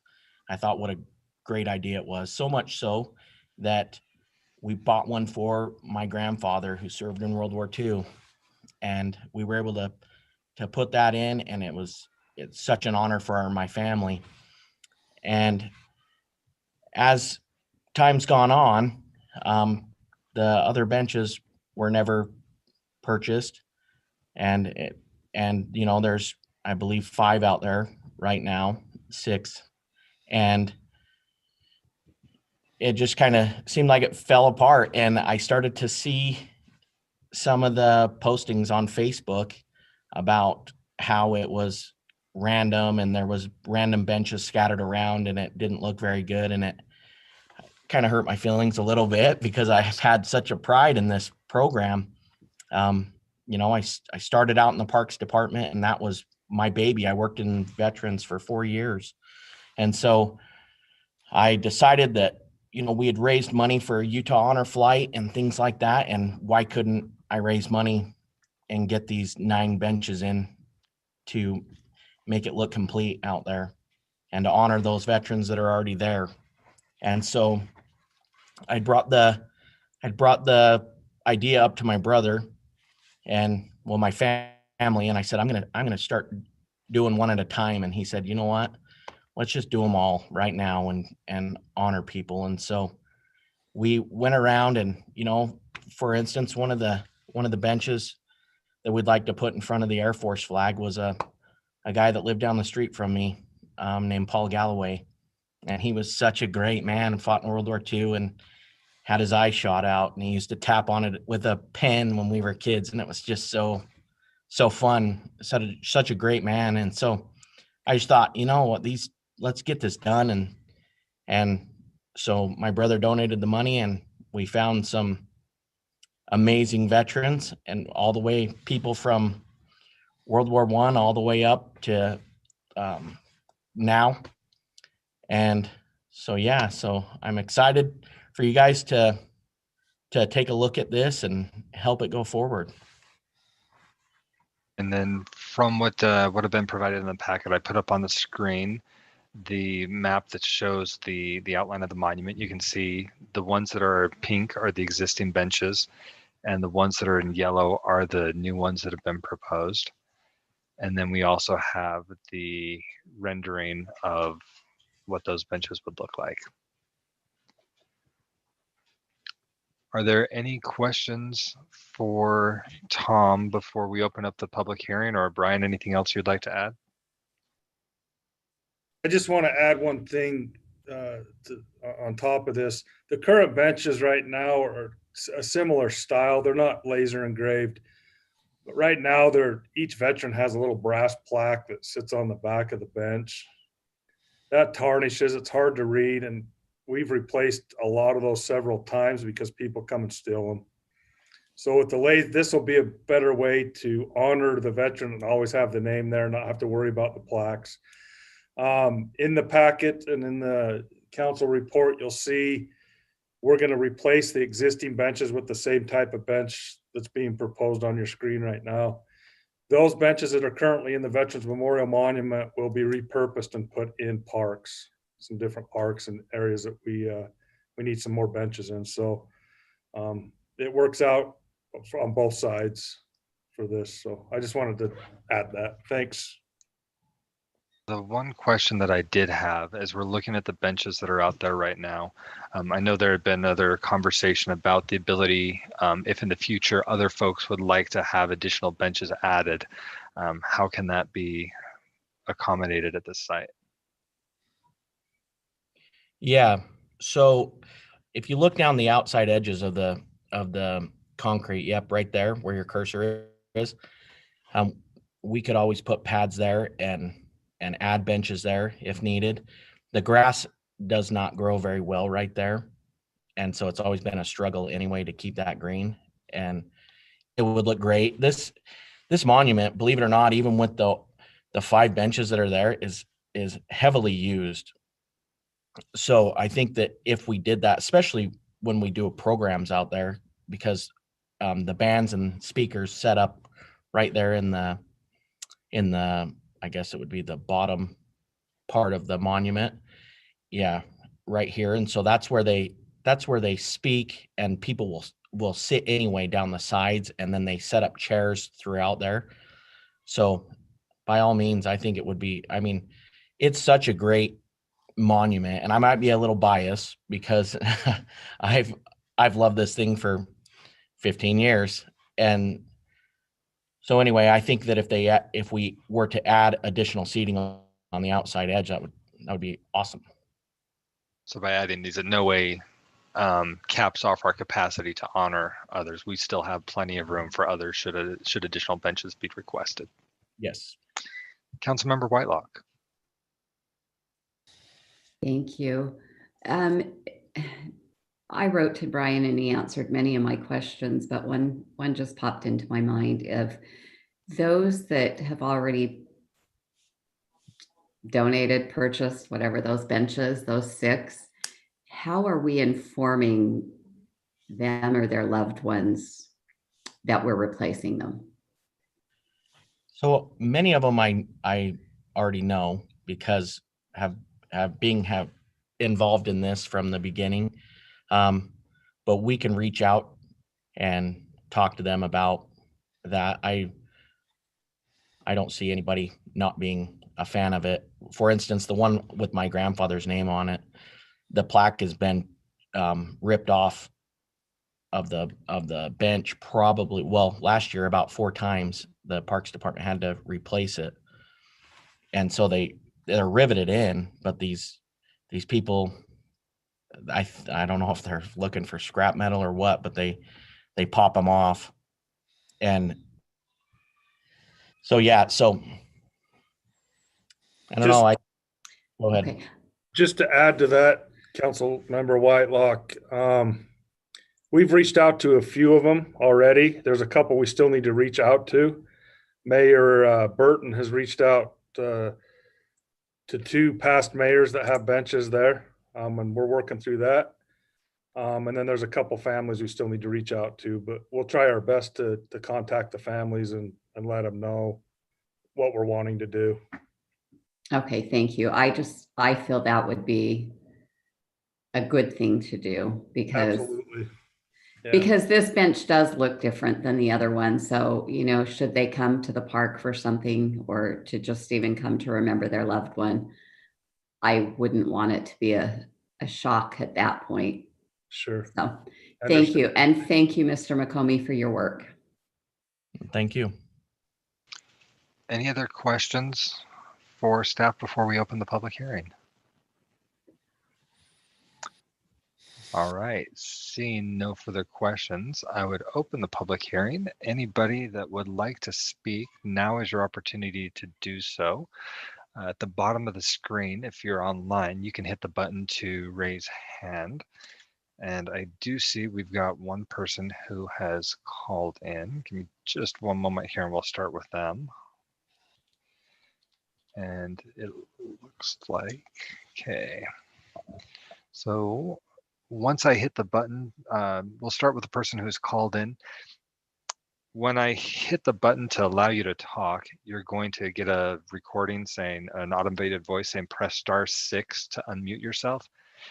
Just a heads up, I don't want to say it at the same time because it'll speak right over me. So I'll hit that button now, then you'll be asked to hit *6, and then your 3 minutes will begin.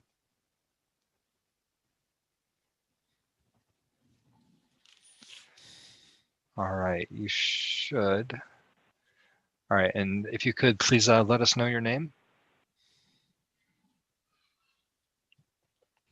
It looks like you've been able to connect. It doesn't show that you're muted, maybe on your phone directly. Looks like the *6 worked.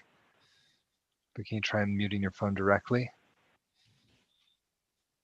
Oh, sorry about that. Thank you. There you go. You're good. What was your name? Can you hear me okay?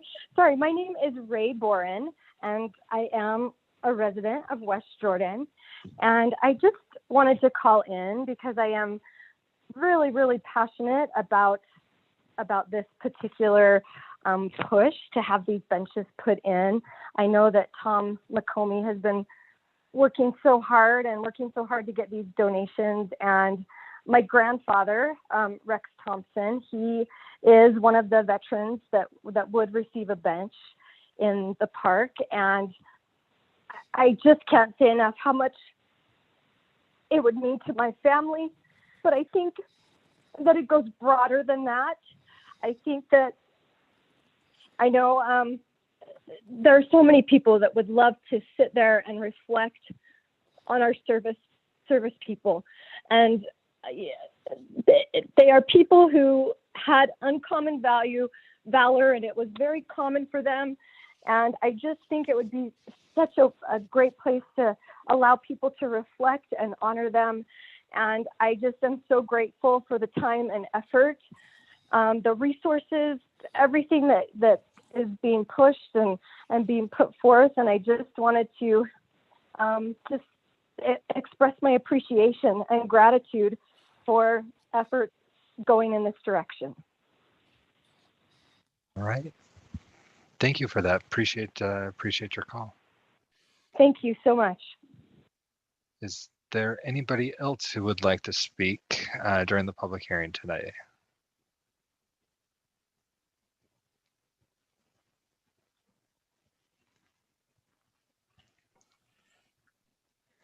All right, seeing nobody else wishing to speak for the public hearing, we will close the public hearing and return to the council. And we will start by hearing from Councilmember Jacob. Thank you. I actually just wanted to address Ms. Boring really quick and let you know that if you're the Ms. Boring I think you are, my daughter loves you. And I believe you're a teacher at Copper Hill, so my daughter's in your class in ASL. That would be Emily. And she's a big fan. But I love this project. I'm looking forward to this going forward. Thanks. Any other comments from the council or perhaps a motion?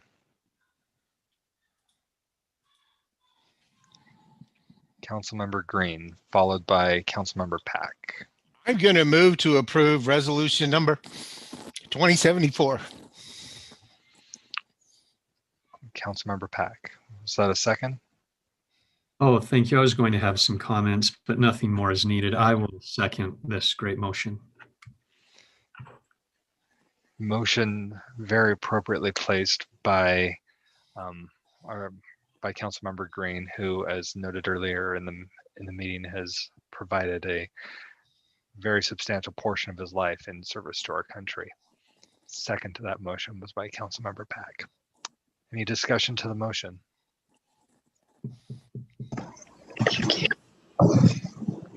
Okay, let's vote. Okay, let's start with Councilmember Whitelock. Yes. Councilmember Worthen. Yes. Councilmember Green. Absolutely. Councilmember Jacob. Yes. Councilmember Lamb. Yes. Chair McConaughey. Most emphatic, aye. And Councilmember Pack. Yes. Thank you. That motion passes 7-0. All right. we will move on to our next item, which is the active transportation plan. And I believe on this one, we're going to be hearing from both Bill Baranowski and rather than Larry Gardner, I think it's going to be Nate Nelson. We throw a lot of stuff in front of Larry, and I think he gets the night off from this one. So is that right, Bill? Nate, are the two of you going to be talking us through the active transportation plan? Yeah, this is Nate. I think Bill's got some things that were specifically tailored toward answering some of the previous questions that were raised by council. So Bill's going to take the lead on that. Can everybody hear me? This is Bill. Sure enough. Okay, about 3 months ago on August 26th, we met and had a work session. We talked about the active transportation plan in pretty detailed fashion, and we received a lot of great input from council at the meeting. And since that meeting, we've been working with a consultant to make some minor changes and some tweaks to the plan. And I've got a list of probably the major ones here. As requested by council, I highlighted one of the early pages in the summary of the transportation plan here. And it says that, and I talked this over with the mayor quite a bit, and we agreed that the plan does, although we have a list of projects and it indicates a priority in general, that projects are kind of completed as they can be completed. Like if a road is going to be paved, like 13th West is planned to be paved in 2022 and rebuilt. That gives us an opportunity to implement our that project number one shown in this map. So that's probably one of the main features of the plan is, although we show these as high priorities and low priorities, but every project is a priority for the city, and we're going to implement them as we can.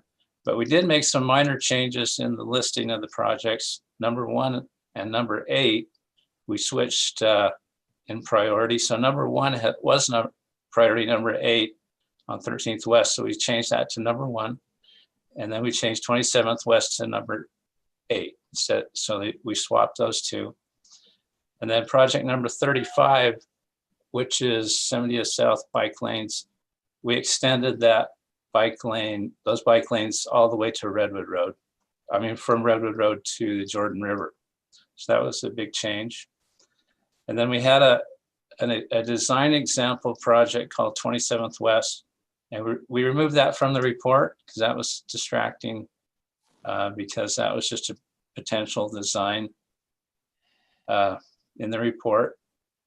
And then finally, I've got some questions were about what is a byway or a bike route. And I've got some examples here in the next few slides. I had about 10 different examples, but I whittled those down to 4. So we did about 10 projects over the past year in the plan. And I'm just going to mention 4 of those. So if you guys have any questions about the other projects listed here, I saved your time, and I'm only going to talk about 4 of them in the next slides. So this first one is it's a project we're really excited about. It's just completed this week, and it's a new trail from the Jordan River to Gardner Village, and it was constructed using TAP funds, and that's a really important link from the Jordan River to the track station, and it's the first trail project along the tracks light rail. So this is a really important project. So it's the first of many that we're proposing in the future. On Center Park Drive, this is one of those opportunistic projects. We had the city crews repave this road this between 62 South and Jordan Landing. And we said, hey, this is our big chance to upgrade those nice bike lanes, about 1.5 miles of bike lanes. And this is a great example of a buffered bike lane where the bike lanes are buffered from traffic. And we took that, our consultant was nice enough to take this picture with their drone. So they've agreed to take pictures of any project we have in the city with the drone. So if you need any more pictures of our projects, we can take them from the air. And this project is another typical project that we just completed in September, and it's on 32 West, and it's where we repaved the road. And this shows a typical bike lane project. And one of the questions that came up from council last time was, hey, what about garbage pickup? Where do garbage cans fit? And what if people park in front of their houses in the bike lane? So I parked my city vehicle there on the right to show that there is room for parking. And I made sure I went out there on garbage day to show where the garbage cans would sit next to the bike lanes. And hopefully they'll work together on garbage day. And I think I got one more example. Okay, we do plan a lot of byways or bike routes. And this one byway is called the Big Bend Byway. So it goes to the future Big Bend by the Jordan River, and it connects all the way up to Redwood Road. And we installed the part of this summer, and it was part of it is a bike trail. The first part up the hill from this picture on the left, and then the second part is a bike route shown by that green sign. It goes by Betty Nather's farm, and so this is really cheap, not cheap, but inexpensive way to put connections from the neighborhoods down to the Jordan River Trail. And so we've got about 4 of these in the plan, and those are really important parts of our plan. So those are some examples we included. So we'd like to take more input from council, but the main reason for the plan, let me remind you, is to get additional funding from other sources like the Wasatch Front Regional Council, from Utah Department of Transportation, and from Salt Lake County. So it's really important we get this plan approved and implemented.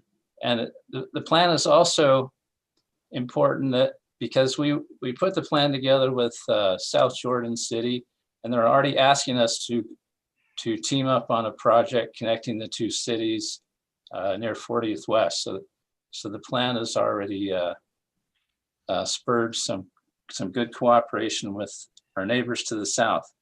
So I encourage council to approve this plan so we can go forward and implement as many of these projects in the future as possible. Thank you. Are there any questions for Mr. Baranowski before we open the public hearing? All right. Thank you, Bill. I'll now open the public hearing. If anybody would like to speak to the council regarding this particular topic of adding the active transportation plan to our master transportation portion of our general plan, now is the time to do so. If you're in the meeting online and would like to talk about this one, please hit that little raise hand icon at the bottom of the screen so we know to call on you. And I don't see anybody who's called in just by phone, so we will go with Thomas McMurphy, and you'll have 3 minutes. So there we go. Thomas. Okay. Thank you, Council. Can you hear me? Yep, we can hear you. Time is yours. So I work for Avenue Consultants. I'm the project manager who put this together. I'm also a West Jordan resident. I live in the River Oaks subdivision neighborhood. In fact, I'm really excited about that last project that Bill showed, that 86 South project. The bike lane that was striped in was part of some traffic calming. You know, the city also added some speed tables, and that right there on 86 South. You know, that's my neighborhood, and we biked on that. We walked on that. We go down to the trail all the time. I have a child, and it's great to know that, you know, the cars aren't going too fast, and it's easy for us to get out and recreate. I'm also really excited about that trail connection from the Jordan River Station. I'm sorry, from the Gardner Village Station down to Jordan River. I've been out there while it's been under construction, and I'm excited for that to be completed, since, you know, we recreate in that area a lot.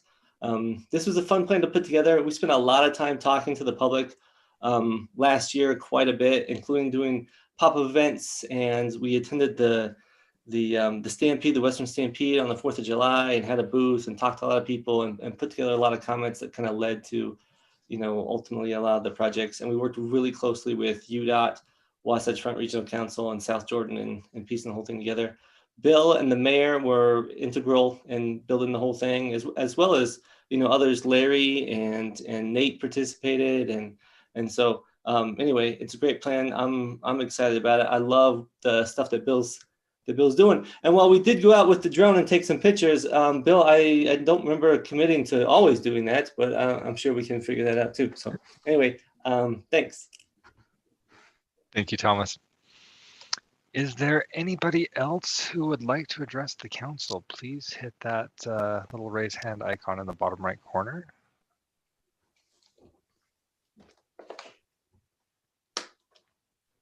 All right, I am not seeing anybody else wishing to speak, so I will close the public hearing.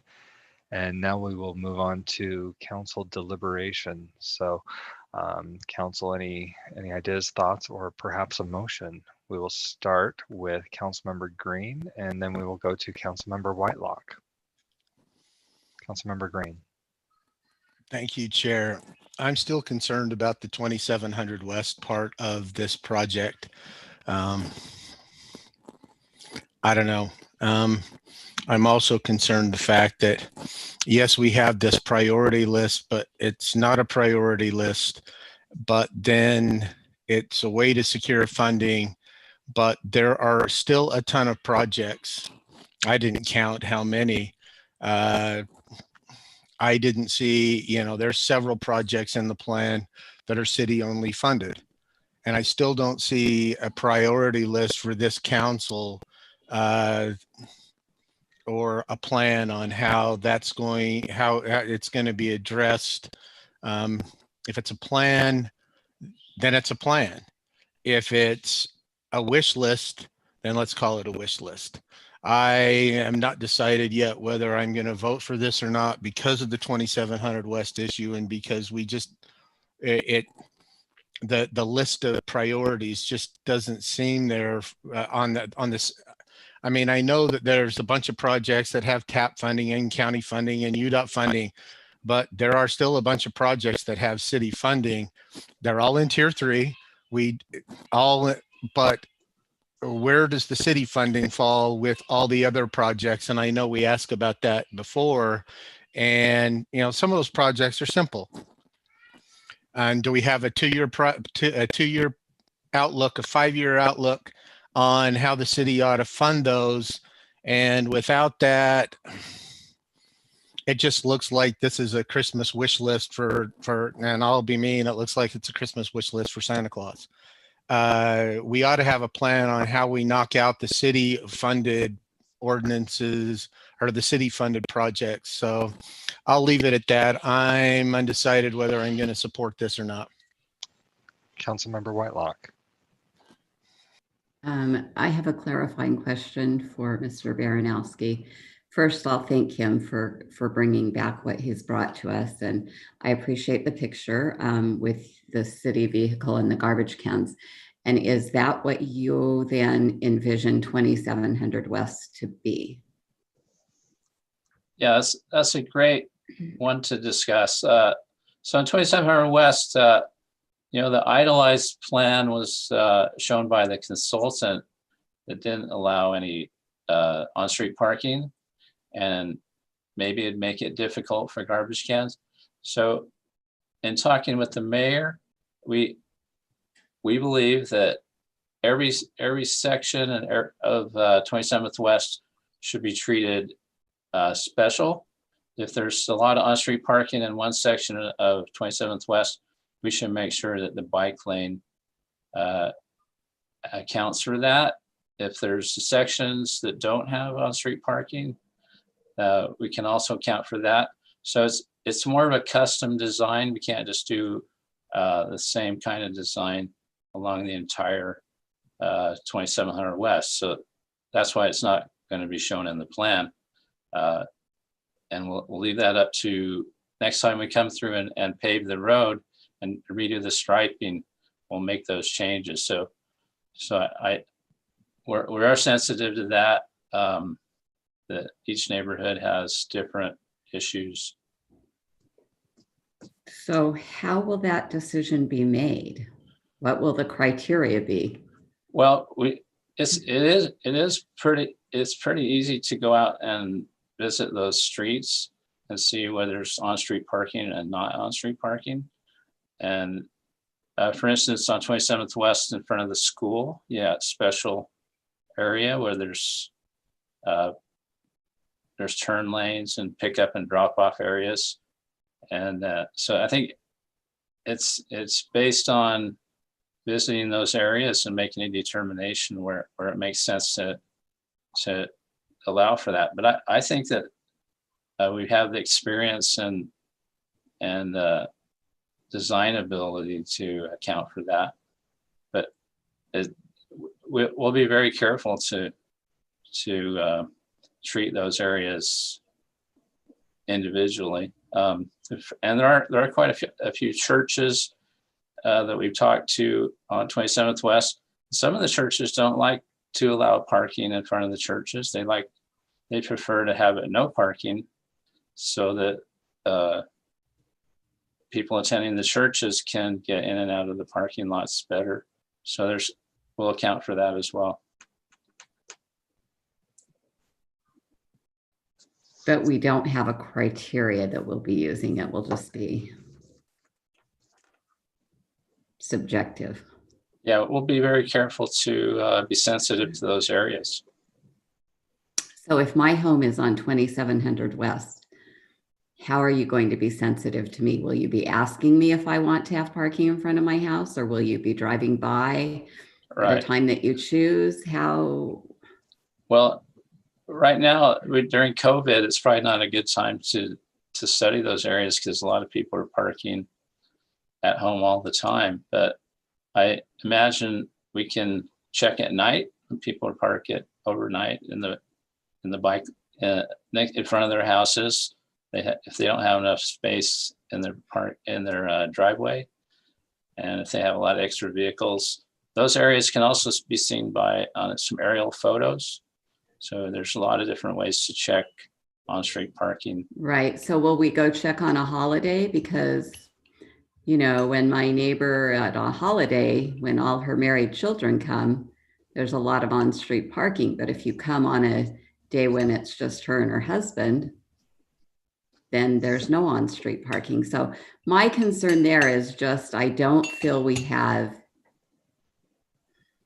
objective data to use, that we're just saying we'll be sensitive, but it depends on when we go and see that on-street parking. Well, let me interject just one thing. We do allow parking in some bike lanes, so you can park in the bike lane. I don't think we would put a sign up on some of these bike lanes to say no parking. So that is an option we have, is to not put up that no parking sign in the bike lane. So you would see occasional, parking in some of the bike lanes. So okay. I can see that happening. And Mayor Burton maybe Mayor Burton can give us some input. We talked about this, Mayor. Can you comment what do you do when you're riding your bike and there's a car in the bike lane? Council member, can I go, okay if I address that? Absolutely. Mayor, please. Well, thank you. And And 27th West is a good street example. For those of you who've been around here for a long time, know that 27th West used to be called Pole Line Road. And it's called Pole Line Road because it had the telephone poles going all the way, going north and south for long distances, which is why that's such a good street for a bike lane, because it goes so far north and south. If you ride into Taylorsville going further north, you'll find they have bike lanes there. And it's a separated bike lane, which means there's not supposed to be parking, but people park there all the time and have no parking signs. As I've talked to our traffic engineer, Bill, about this, if we do end up with the dedicated bike lanes there and we decide to buffer them, which we probably wouldn't in front of houses like they did in Taylorsville, but if we did, then we would not put no parking signs there, because I don't want to have no parking in front of my people's residences. And if I come across and there's an obstacle when I ride my bikes, which I do all the time, and there's a trash can or a car, I don't usually ride into the trash can or the car. I go around them. If there's a location where on some spots on 27th, there aren't curb and gutter or sidewalks, it just goes into dirt, and there's not even a shoulder, thank you. In those cases, the bike lanes technically go into the traffic lane, and we share the lane with the cars. The advantage of bike lanes is we don't slow traffic down if we're out of their lane. The disadvantage is for cars, if we are, we have the right to ride in that lane, and it does slow some traffic down, which is why we try to find places where we can ride without interfering with traffic. But I pull my bike right in traffic lanes when they don't exist. A real good example of that would be on 7800 South, where we have fantastic bike lanes. But if you go under the railroad tracks, just west of the river, there is no shoulder at all there, and that becomes part of the bike lane, becomes part of the traffic. It used to be on Bangitter and 90th, there was no bike lanes on both sides of Bangitter, but when you went through Bangitter, we had to merge in with the traffic flow to move back out. And that's how we do that on places where the shoulders don't exist. As for the criteria on the scheduling and the timing on that, those numbers on there are what our goals are on what we'd like to do as we put it in our priorities. However, our priorities are more based on the street pavement priorities, because we're not going to want to spend the money on putting a bike lane in and have it repaved in a couple of years and have to do that all over again. So when the streets are paved, that automatically changes the priority to match the timing of the paving, as is done on several of the streets we've done already, which helps reduce our costs and insert the bike lanes at that time. I hope that Thank helps. you. I just want to caution all of us in saying, well, Mayor Burton is a great example of someone that rides his bike all the time, but Mayor Burton will be around for 3 more years, and then we don't know. And so I think we need to be careful when we make decisions they need to be based on data and objective data, so that it carries forth, whether it's Mayor Burton or Mayor McGillicuddy. It just doesn't matter who the mayor is. We need to have it so that it carries through, and that concerns me. So let's try to remember that, because, that would be great if it's Mayor Burton, but if it's not, we need to know that the plan's still a good plan. Thank you. Councilmember Pack. Well, thank you, Chair. I've been speaking with some residents over at the Gladstone development in conjunction with this, and I was going to bring it up later, but it seems germane to the conversation right now. I don't see in our ordinance any delineation of what takes priority with regard to parking cars or bike lanes, because the bike lanes are usually where there is no red curb, and so people can park, but then that takes out the bike lanes. And I know that it's congested over there. And even though signs are put up saying only residents can park here and their guests, well, how do you really police that? And parking's at a premium. And so I've had some concerned residents mentioning it's dangerous for kids riding their bikes or darting out into traffic. So if we could continue to look at that with regard to red curb and bike lane, what's the intersection of that? So I just wanted to make sure that got addressed. Thank you.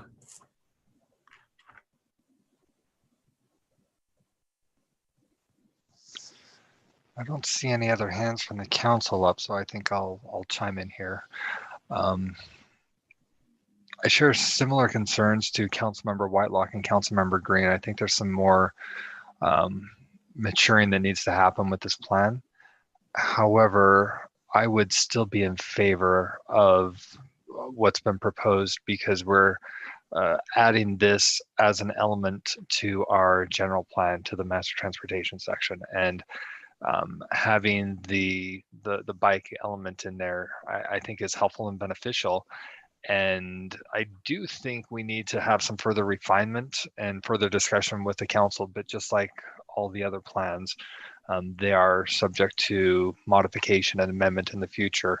I don't necessarily want to put this off too long, thinking, well, let's get it perfect before we bring it in, because everything within that plan is constantly growing and evolving. So despite some of the flaws, I think that overall, this is a good step in the right direction.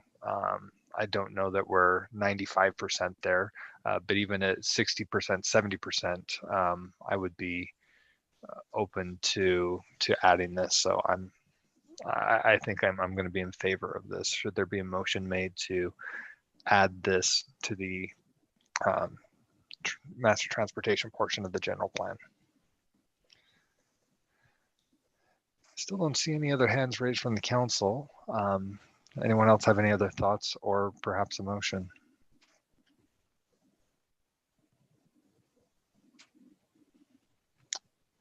Well, in an effort to try and keep things moving along, I'll go ahead and make a motion and move to approve ordinance 20-29.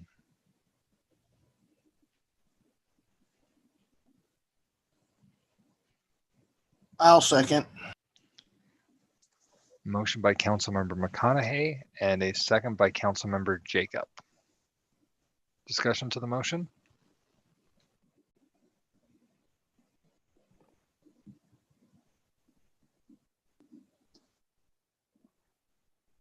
All right, well, let's see none. Let's vote. Cindy? Councilmember Lamb, Yes.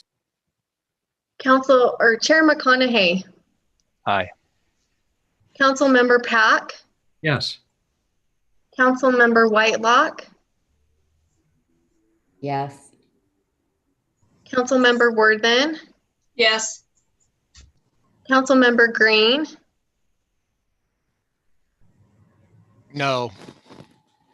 and Councilmember Jacob. Yes. That motion passes 6-1. All right. Thank you, Bill. Nate?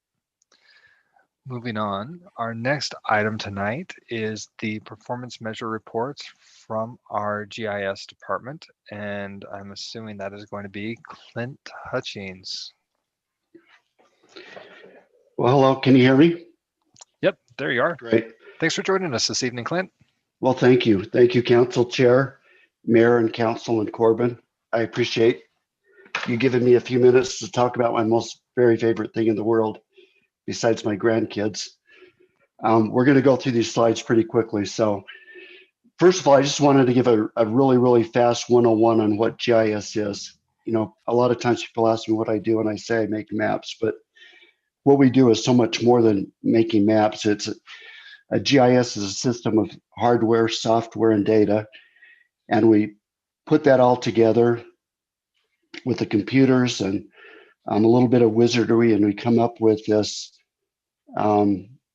this tool, a visual aid that we can make decisions with, that we can see patterns, we can see hot spots, we can see where resources are going, that sort of thing. So that's your really quick GIS lesson. So our GIS group consists of 3 full-time employees and 2 interns.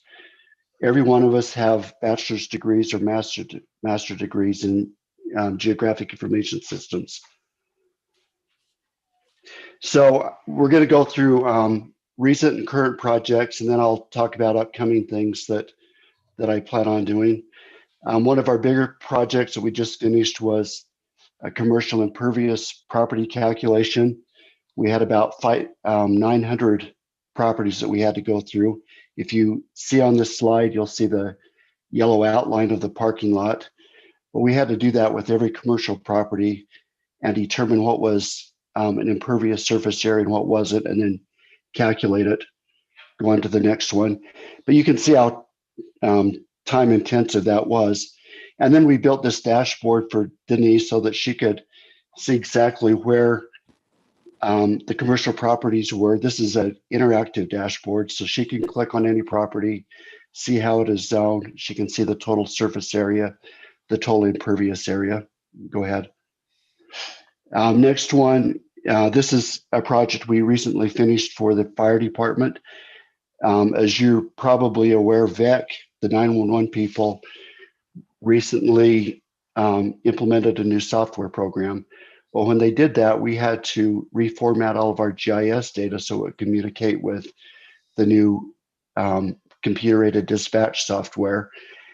And also because of that, we had to create new drive time zone maps for the fire department because the old ones no longer worked, were compatible. So we put this together. Chief Maxwell sent it on to VEC. And an interesting side note about that is we got a call from the VEC people wanting us to give them instructions on how we built these drive time maps. And so we spent an hour or so with them on the phone teaching them how to build fire zone maps. Next slide, please. I'm sure you're all familiar with the citizen service request that we've had up and going for a couple of years. This is also GIS centric. But this is a back end portion that you probably haven't seen we built for management. This allows the management to see where resources are going, where all of the service requests are they streets, are they code enforcement, what are they? This dashboard is completely interactive. Also, you can click on any one of those dots. You can see when the service request was initiated. You can see who called it in.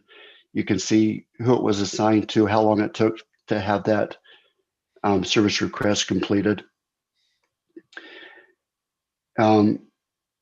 Next slide is we have our GIS asset management system in play for probably the last 3 years, or we just implemented the next phase of it, and that is inventory control. Every piece of inventory we have is tracked in our asset management system now, and we're talking thousands of parts. We have pictures of every part. We have a description of it and a part name. When the service guys are out in the field and they bring up a work order, if they're working on a water main, the system is so smart that it also suggests what parts should be used. The staff member picks out the parts, puts them on the work order system, and that part comes out of the inventory. You can see there's a unit cost there. We can see how many stock is on hand, how much it costs. Chris, go on to the next slide, please. And this is a usage report used by management. And here you can see the third column over is work order ID. That's the work order, and you can see every part that was used in that work order and how much it cost. Next slide. So a few of our other things that we've worked on recently, when COVID first came out around March or so, the county borrowed one of our people to help out with the COVID map applications. So many of the maps that you were seeing in the paper and on TV actually came from West Jordan mapping people, GIS people. We recently completed a dashboard for the fire department so that they could see a 3-year history of every fire medical call that they've had. With that, we were able to pick out hot spots where accidents were happening, where we could pull out things up like suicides. We found out that the most popular day for a suicide, I think, was a Thursday afternoon. The information that we can pull out of a GIS is just really amazing. Let's see. Another thing. I don't know if you know it or not. I'm serving as an elected position with the board of directors on the Utah Geographic Information Council, and I serve as the chair representing all the municipalities in the state. So this has been kind of a fun thing for me to do. I'm in my third year of that term. We've done countless utility maps for developers. You've recently seen the Halloween and the Christmas decoration house contest that Events is doing. Well, the application was made by the GIS department. The sidewalk application, we just recently did a sidewalk repair application for the contractors to use. They go out with their iPad or their phone. They can see exactly where the deficiency is in the sidewalk. They mark it completed or not completed, add any comments that they want to it. This is in real time, so we could be sitting in our office watching the computer and see these dots change from green to red. We can see how many repairs they've made on any given day. Next slide, please. What's coming up right now? In fact, this week we're going to be rolling out a new internal staff service request. It'll be similar to the citizen service request, but this one will be for staff to report to facilities, things like the light bulbs burned out above my office, or to IT that their computer isn't working, things like that. So we're pretty much ready to rock and roll on that one too. The multi-city holiday decoration house. It includes 7 different cities throughout the Wasatch Front, and our GIS department is the people who built this app. Interactive real-time snowplow map for Council Chair McConaughey. We are getting there. I promise we're going to have something to show you this year before the snow flies. It's this close. You can't see my fingers, but it's really close. Clint, you're assuming that the snow's going to fly. That's what we're assuming. I'm hoping it's not, to buy us a little time. The next thing I am just dang excited about is augmented reality and artificial intelligence applications. What this is, a couple things. My department also includes utility locators, but with augmented reality, there are applications now where you can go out with an iPad or a pair of goggles, but you probably want to use an iPad so you're not getting run over. But the way it is now, we have machines and we have manholes that we kind of somewhat guess where the utilities are. But in the GIS, we know where they are, but you go out in the field and you can't really tell. But with this augmented reality, you can go out in the street and these water lines and sewer lines automatically raise up out of the ground so you can see exactly where they are. You can point to one and click on it with your finger, and it'll tell you how big the pipe is, what it's made of, when it was installed, that sort of thing. And that's data that we already have in the GIS, and we actually own most of this software. We have a few missing parts to it right now. And then the other part, the artificial intelligence or the machine learning application, I'm also excited about, and I'm hoping we can get this going this year. But the first thing that I really want to try with this is collecting sign data. We really have no idea how many signs we have in the city right now. We just have never had the resources and the time to do that, or even to really measure the reflectivity of the signs. But with this artificial intelligence application, you put a camera in the dashboard, you drive down the road, and it recognizes a stop sign, a street sign, a yield sign, a whatever kind of sign, and it feeds it into the GIS right then. You have a fresh count, you have an accurate count of what we have. And I haven't really mentioned this to Brian, but my idea for this is to when our water meter readers go out, they're driving down the roads anyway. And as they're driving down the roads, they're collecting sign data for us. This is something that we could do in 2 or 3 cycles of a water cycle. Another thing I'd like to get into drone applications. There's so much you can do with drone applications these days. We could, I don't know if you're aware, but with the GIS software and a drone working together, we could fly over a retention basin, for example, and we could measure exactly how many gallons of water that will hold. Or we could fly over a pile of sand or gravel or salt, and we could determine exactly how many yards of material is there. And the next thing is more of an internal thing that we're working on, the GIS portal system. And that's just going to make our applications even more seamless and efficient than they already are. I don't think that's anything that that the end user would notice, but we certainly do in our department. And that's really all I have. I kind of rushed through this in case you had any questions for me. So that's what we're up to. Does the council have any questions for Clint?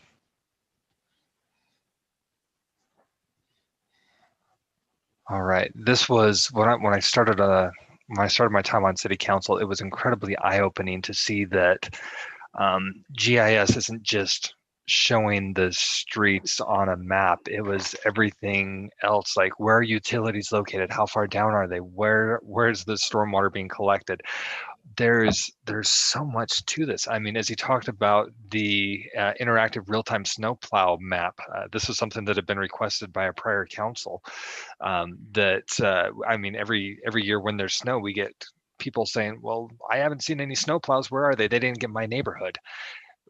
I saw the demo of the program where you can see which streets they've been on. You can see, was the blade up? Was the blade down? Was it spreading salt? Was it not spreading salt? Which neighborhoods couldn't they get into because folks in certain neighborhoods had too many cars parked on the street, so you couldn't get in. There's so much that we're able to do with GIS to visualize all the work that goes on in the city. It's just incredible, and it's kind of fun hearing from you, Clint. Usually you only have a couple minutes with council when you're being awarded, when we're recognizing awards that you and your group are receiving from the state. So thank you for taking a little bit of time with us and giving us a little bit of an overview. If there's no other questions or comments from council, we'll let you get back to it. So thank you. Thank you.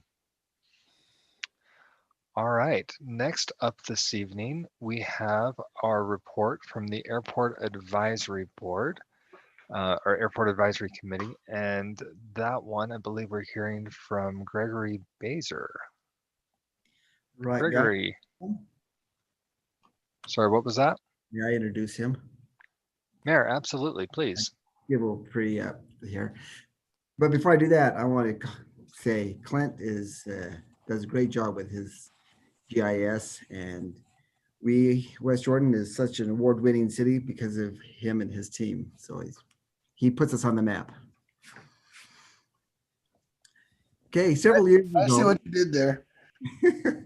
I appreciate the obvious pause for those of us who are a little bit behind. Thank you.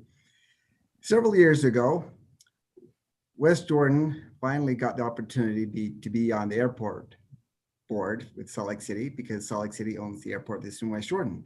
One of the criteria for that was that we had an advisory board to advise the person who was on the board, who is the mayor at the time.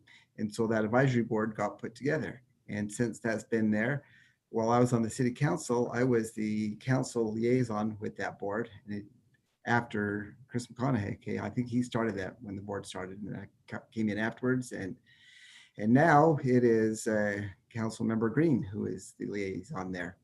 So I asked the advisory board, who is chaired by Richard, if they would present this to the council so you can know what they've been doing and get some direction from you, if this is the direction you want them to continue to go, or if you want to have some adjustments there. So Greg is representing the board here today, as Richard's not available tonight. So I'll turn that over to Greg and you can take it away.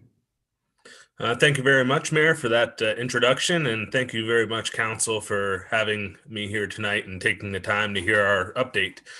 We can go to the next slide and we'll get started.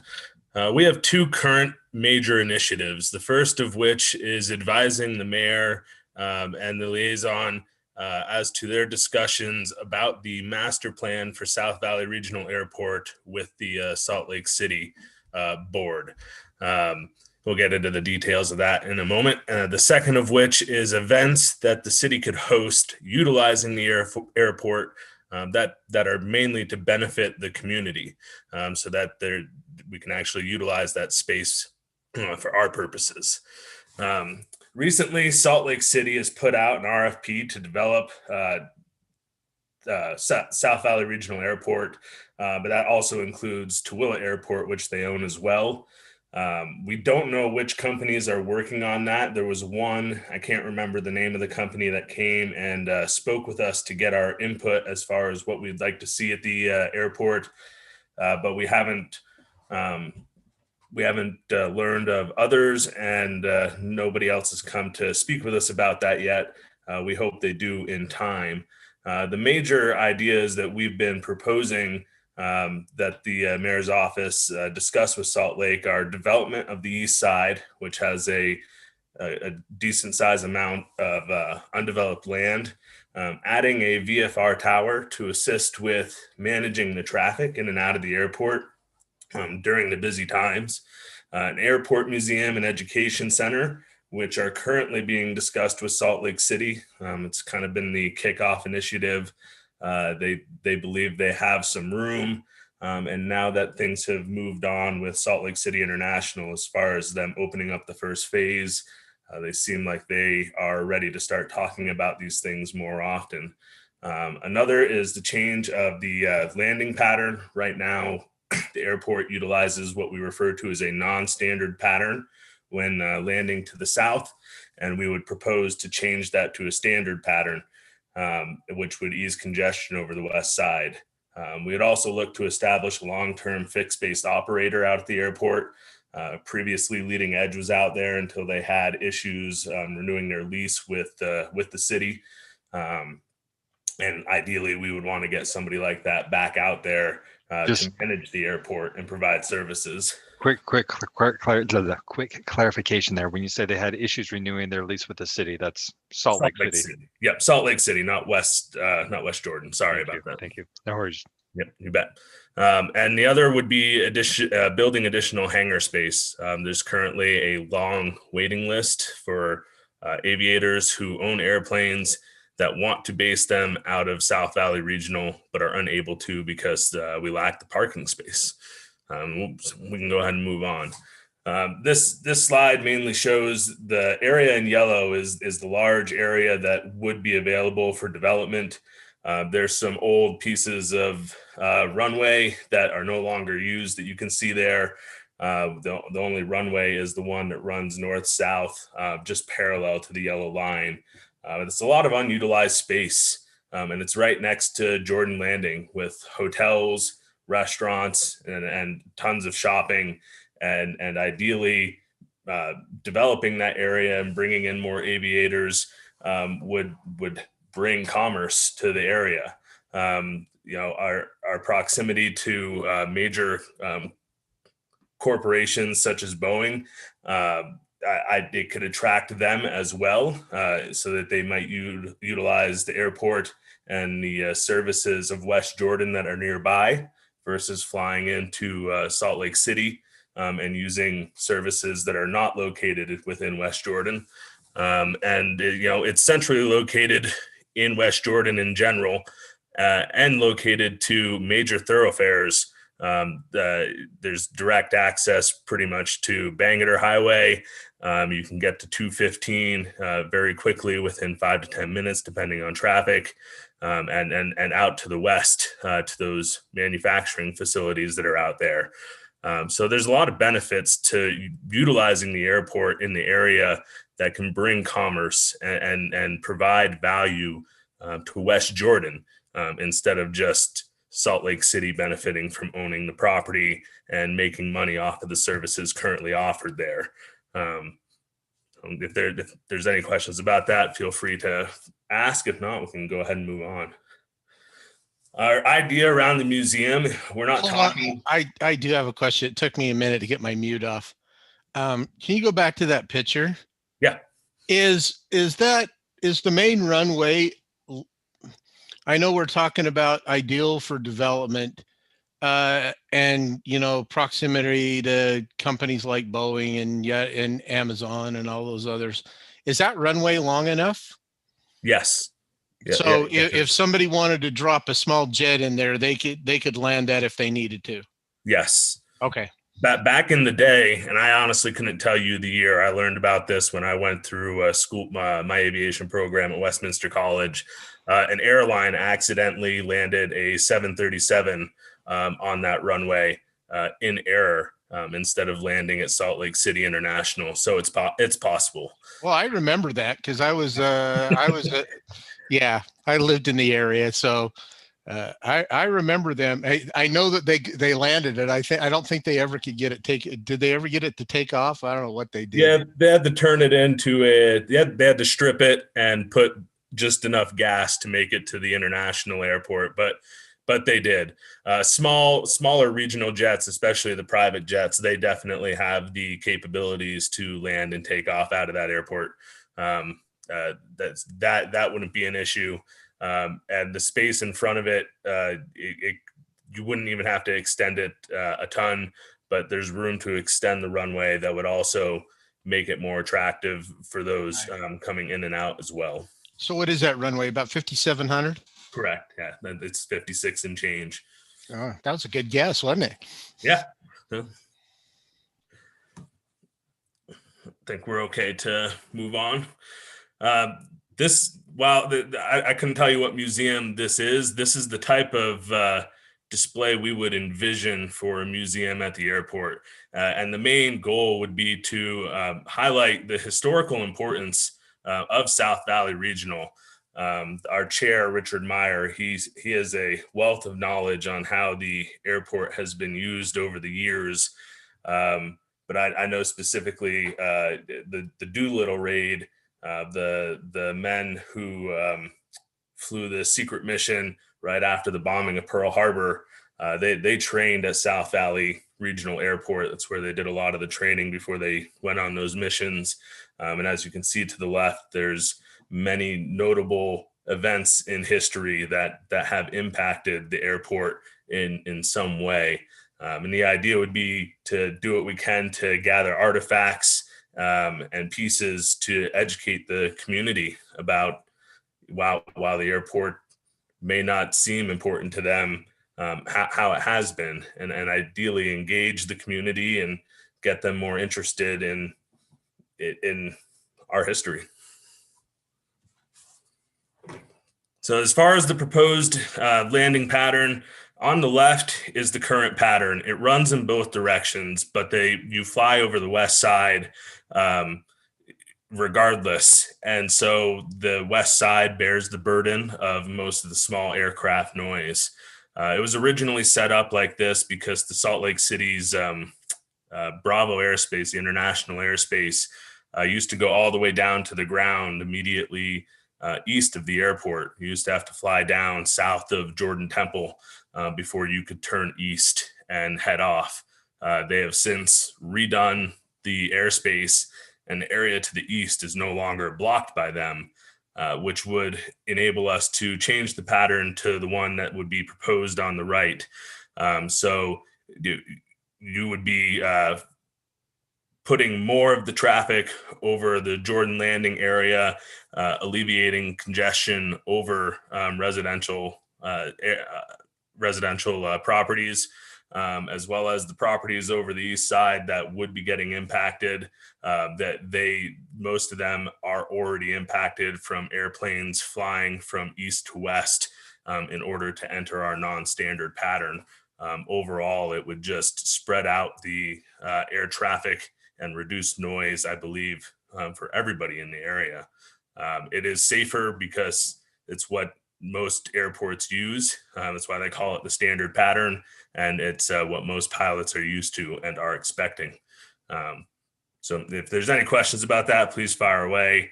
I don't want to make it too confusing. Lastly, we've been trying to come up with events that we could host at the airport that the community would enjoy and come to. One idea was a Mustang roundup where you get old P-51 Mustangs that were flown during World War II, along with Ford Mustang enthusiasts, and you get cars and planes all out at the airport. And generally it's loud, noisy, but a great time for all. Due to the airspace above the airport being owned by Salt Lake City, events like that are beneficial because we wouldn't have to worry about aerobatics and things like that going into their airspace, or something that they would deny us from doing. Other ideas have been drone race or scaled down air shows that include flybys and rides and inflatables and vendors and things like that for the kids and family. But things that would utilize the airport, that the city could potentially generate revenue from ticket sales, and that the community would enjoy and ultimately bring value. The picture that you see is actually a drone track setup. That one's on a soccer field, but other airports such as Provo have hosted events like this in the past, and they've been enjoyed by the community, and people do find them interesting and unique. Drone racing is one of those up and coming things, and it's getting more and more popular by the day. So it's definitely something that we could look at. As you can see, it's low level. It doesn't risk entering the international's airspace or interfering with them at all. And it's definitely something that we could host at the facility. With that, I'll open it up to questions or comments or concerns, or if you think you would like us to be looking at other options or doing things differently in our discussions, we're open to all ideas.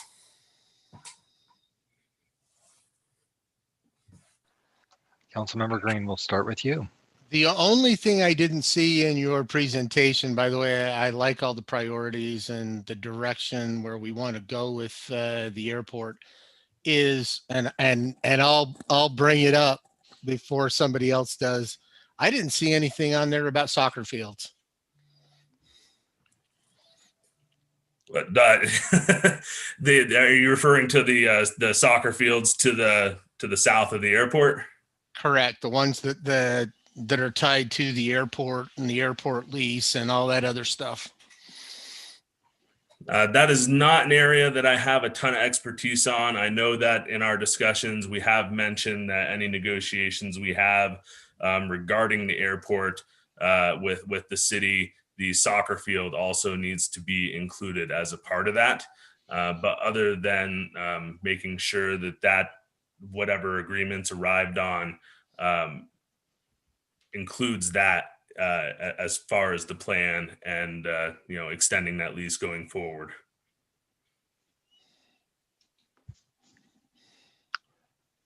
Any other questions? Councilmember Whitelock.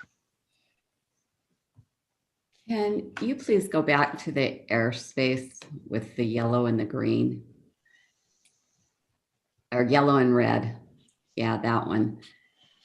So tell me again, which you're going to use, the plain red as the new one or the red and yellow as the new one? The red and yellow is the proposed pattern. So if you were landing to the south, the arrows are harder to see. Everything's a left-hand turn. So when you're landing to the south, you make left-hand turns and you would fly over the Jordan landing area. That's the yellow path. If you were landing to the north, again, it would be left-hand turns and you would follow the red path. Currently, the pattern, which is the one in only red to the right with no arrows, you make right-hand turns when you're landing to the south, and then you fly the opposite direction when you're landing to the north, making left-hand turns. So it's proposed is on the right. Okay, and that's what I thought. But so when I look at that, to me, it looks like I'm putting planes over more residence homes than are currently. What you don't see, what's not well represented, is the fact that every airplane needs to fly over to the west in order to transition into that pattern. There's various maneuvers that we have to perform to enter into the pattern safely. So there's actually further to the west a lot of aircraft flying over that area. It also creates a lot of congestion on that side, which is causing people to fly larger patterns. And so my boxes are indicative to if somebody flew the pattern perfectly. A lot of people do not, and they fly further away from the airport than desired. And a lot more of that a lot more of those neighborhoods out to the west actually suffer a lot more air traffic noise because of that. And several other board members that live out there can attest to that, just because of the airplanes maneuvering to enter the pattern. So are we just shifting it from the west to the east? Yes, but shifting it relieves some of the congestion over the west side, and people are already flying over the east end that's impacted by the pattern. Anybody coming in from the east side of the airport is flying over those residences in order to transition to the west. So they're not only impacting the east side, but they are impacting the west side. So on days with southerly flow, the west side of the airport, or the people west of the airport, would actually receive the benefit of decreased traffic noise, whereas right now they receive it all the time. The people on the east side of the airport, which is around where I live, we wouldn't notice too much of a difference, in all honesty, because we already have the transitioning aircraft. Okay. I think Councilmember Green brought up what is my major concern. Besides having a huge parcel of land that generates nothing for our city, the concern is the soccer fields. A lot of investment has been put in there, and I understand that you said you're not really involved with that, but that's vital to our city and to our youth. So please take that back to whoever is in charge. We definitely will. He may not be that involved in it, but I assure you that the city is very involved with that with Salt Lake City. Councilmember Green. And unless I'm wrong, and you can correct me, the flight patterns are going to be set up. The landing patterns are set up by the FAA, aren't they? Because we don't have any control over the landing patterns as West Jordan City. Isn't that right? Correct. So what we've proposed, and the proposal actually has to be made to Salt Lake, who would then make it to the local FAA, is to change it from a non-standard pattern to a standard pattern, and they would have to approve it. It would have been set up this way initially if it wasn't for the fact that Salt Lake City International Airspace came down to the surface, which would have impeded where that yellow pattern is actually depicted. So they weren't able to do that. Salt Lake City changed their airspace 5-10 years ago, somewhere in that neck of the woods, and opened that area up. And that's why there's already a lot more air traffic over the east side from people transitioning just directly east of the airport. You used to have to fly down to south of Jordan Temple before you could fly east. Now you can take off and you can fly directly east. You do not have to fly any further south than the airport is located. I noticed that air traffic myself where I live, which is around 2700 West and 70th South. And I've been on. My son's got his license. Spent more money on training on being an airline on a pilot than. I wish he'd just give it to me, but it is weird when you're flying out of Salt Lake Valley Regional and you're landing to the south. It is kind of weird the way you have to get into that traffic pattern and fly in and out. And so, yeah, I can understand that I can understand that landing pattern change, because the takeoff and landing pattern right now is just absolutely goofy. The other thing that I would add, I I earned my pilot license out at South Valley Regional before they made the change to the airspace. And as you were flying around the pattern, if you had somebody who came in from out of town who hadn't looked at the maps appropriately, started thinking it was standard, it's a potential safety issue. So would very much like the support of the council to encourage, well, the mayor to speak with Salt Lake City's airport board to request the FAA to provide us with a standard traffic pattern. And honestly, a VFR tower would be phenomenal. Any other questions? All right, Gregory, thank you for coming. Thank you for the report. Mayor, anything else on this one? Greg did a great job. Thank you. And I assure you that the soccer fields, even though they don't talk about those in that meeting very often because there's little they can do, they can't add more emphasis that we have already because we're very behind that. And that even though they don't want to talk about that, it seems to come up in every meeting because I do want to talk about it. All right. Thank you, Mayor. Thank you, Gregory. Appreciate your time this evening. Thank you very much. You guys have a great night. We'll move on now to our water and sewer interlocal agreements. And this is probably a good time to bring back Nate Nelson. Nate, what can you tell us about this one? Thank you. Appreciate the opportunity. As most of you probably know, in fact, we sent a copy of this agreement out about a week ago. So I think maybe you've had a chance to look at it, but I'll just go through some of the changes that are being proposed. Currently, the Kearns Improvement District is the provider of water for several areas, well, for the Ochre Shadows area. And that's been the case since 2000 when Ochre Shadows was annexed into the city. And at that time, an interlocal agreement was entered into between Kearns Improvement District and West Jordan City to manage the operation and to adopt the boundary of the Kearns Improvement District.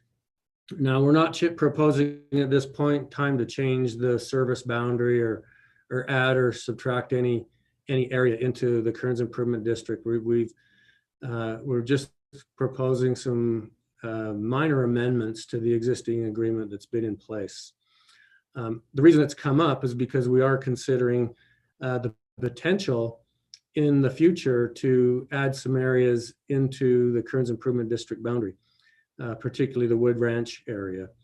But again, we're not proposing any of those changes at this time. So in anticipating that though, we've pulled out the old agreement and reviewed that, and we've met with Kearns Improvement District. Corbin and I went over there and met with them a few months ago, and then we've had at least one Zoom meeting with them, and basically made a few changes to the agreement that will help us to operate things better now and in the future, assuming that the service boundary gets changed. And so just some of the minor changes, they're mainly in paragraph 5 of the agreement, but it just, as you can see from the slide, it basically requires that Kearns Improvement District, when they do work in our roads, when they go out and fix a water line or add a water line or a sewer line or do any improvements, that they'll reach out to the city, apply for an encroachment permit, give us the chance to review the plans, deconflict any conflicts with the city's pipes and things that are in the ground, and make sure that they restore the road properly according to our encroachment permit.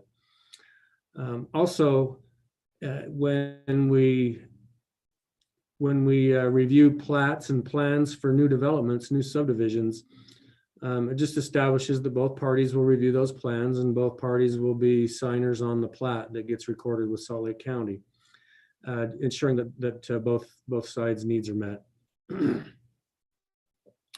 It also agrees on the location of water and sewer pipes within city streets, and just mentions that if there are conflicts between the between pipes or infrastructure that Kearns Improvement owns and the city owns, that we would just work by mutual consent to resolve those. And then finally, we're extending the term of the agreement. The original agreement was for 50 years, and that's 20 years old. So this will change it to 50 years from now. So reset it for 50 years.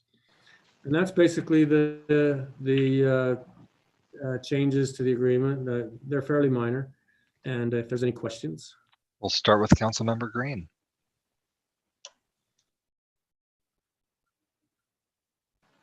The question will be how to work the mute button. I have to, yeah, never mind.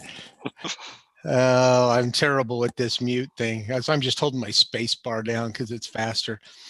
Hey, so this may be more a question for, well, maybe for you and for Denise, but given the fact that we did a utility transfer thing for the West Jordan water, where Kearns Improvement District runs in our right of way, do they pay money to us like a utility transfer, or are they exempt from that under this agreement?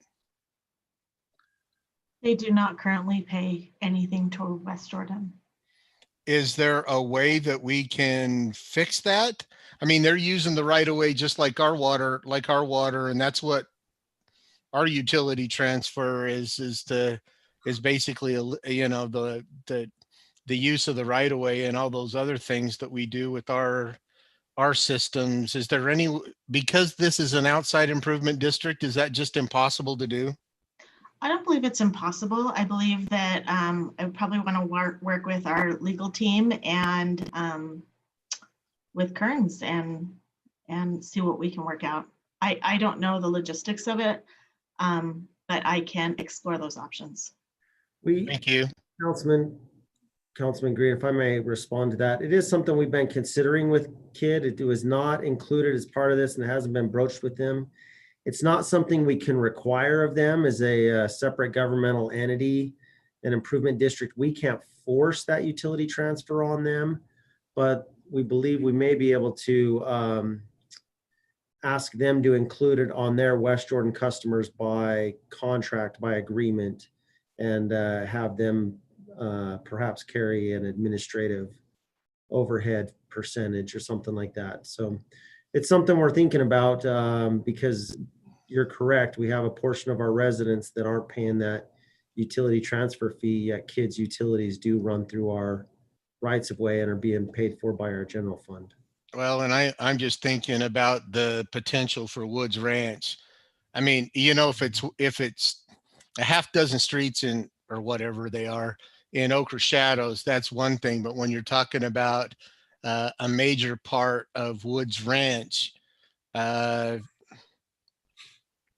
using the, you know, it's our right of way, and you know, yeah, you can see where I'm going in terms of equity and size of development. Yeah, we've been having all of those same conversations. We're trying to get this worked through and then bring that up with KID. Great, thank you. Any other questions for Nate?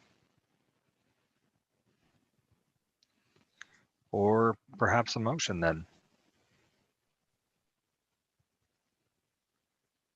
I'll move to approve Resolution 2075, approving First Amendment to the Water and Sewer Interlocal Agreement, and authorize the mayor to execute that First Amendment.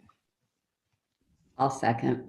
Motion by Councilmember Green, second by Councilmember Whitelock. Any discussion to the motion? Councilmember Whitelock, was your hand up for the second or for discussion? Okay, the hand has disappeared. Any discussion? Seeing none, let's vote. Cindy.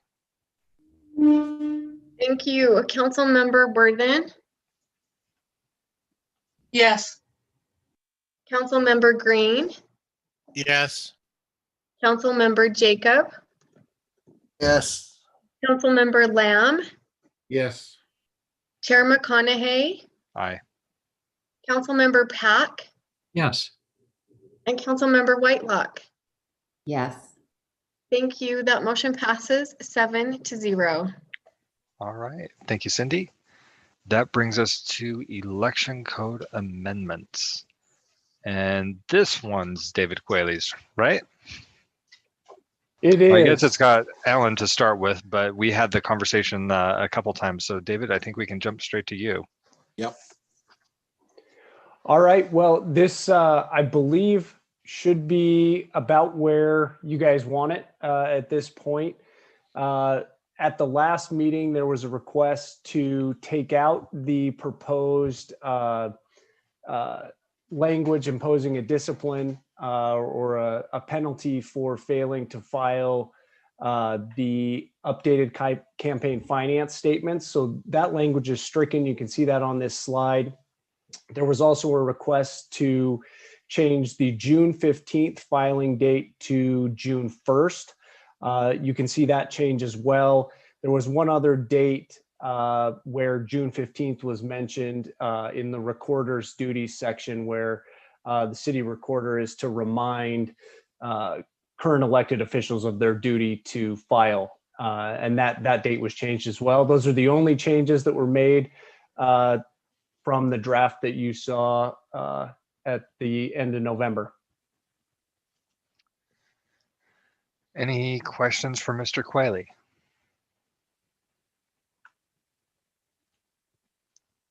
All right. Thank you, David. We'll keep you close though, just in case. Any general discussion from the council or perhaps a motion? I'll move to approve ordinance number 2044, updating the West Jordan city election code.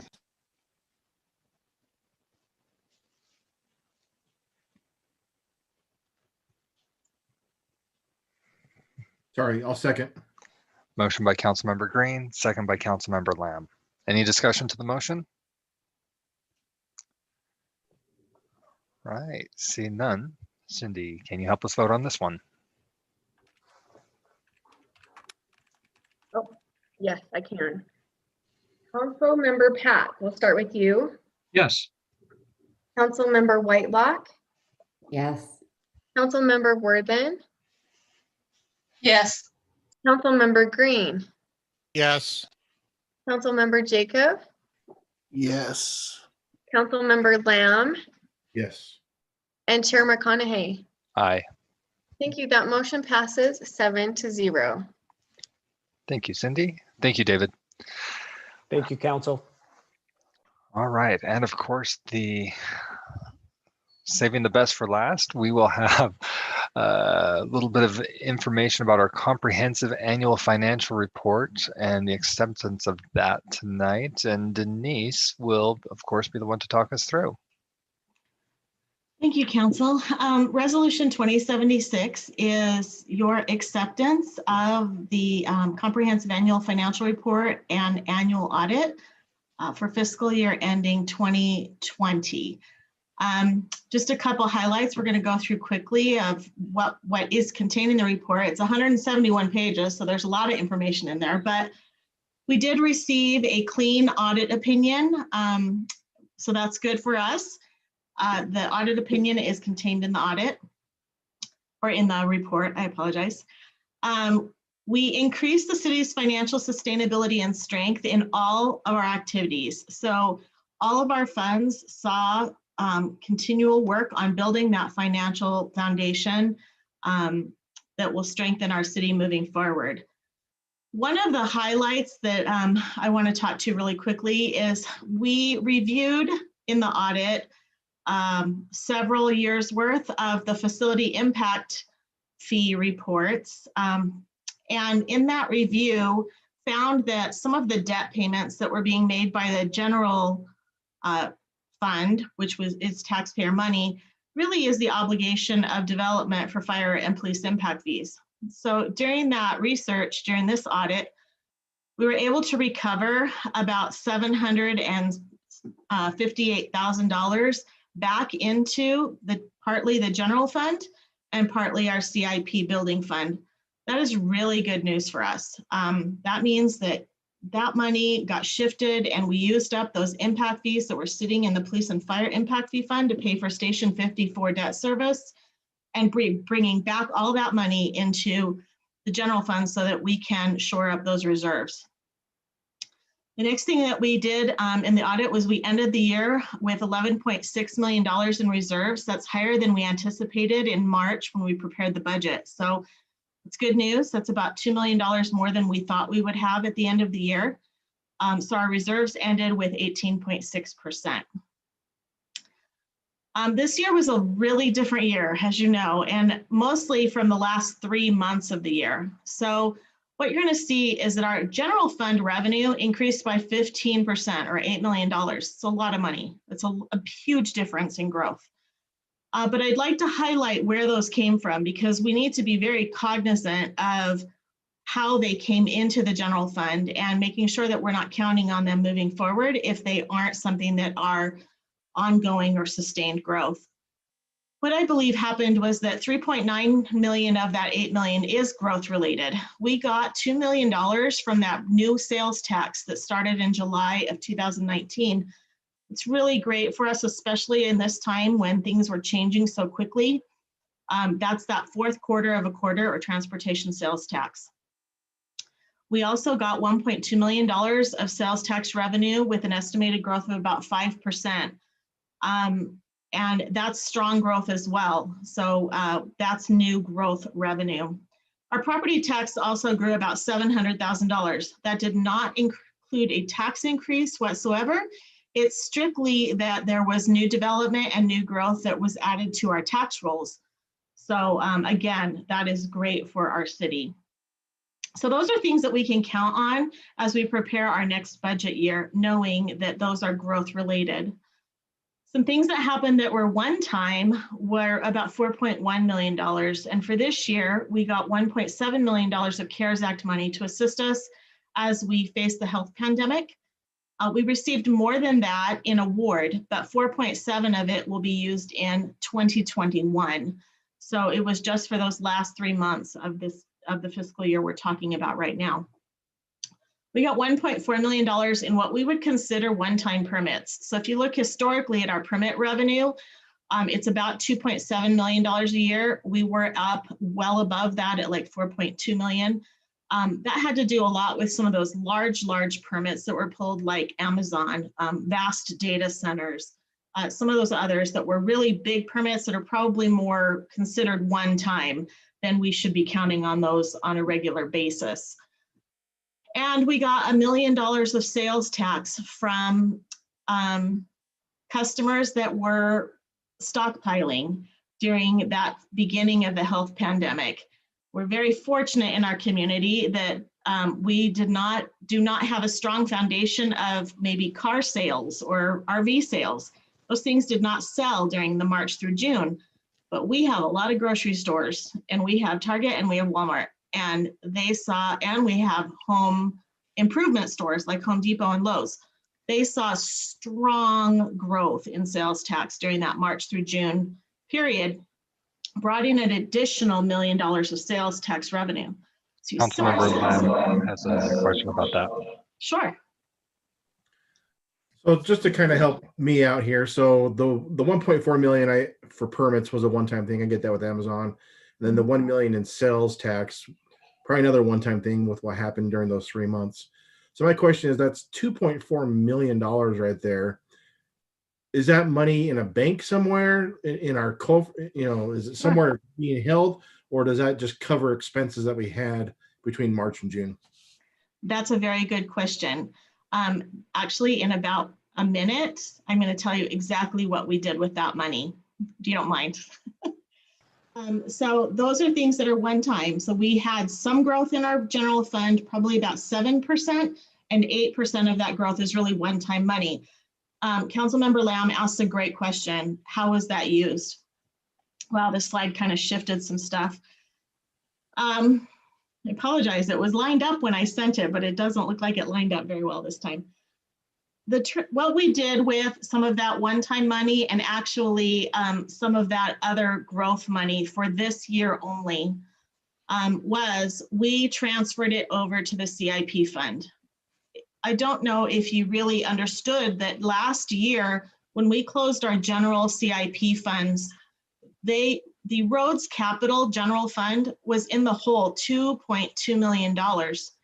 And the parks capital fund was in the hole $2.6 million.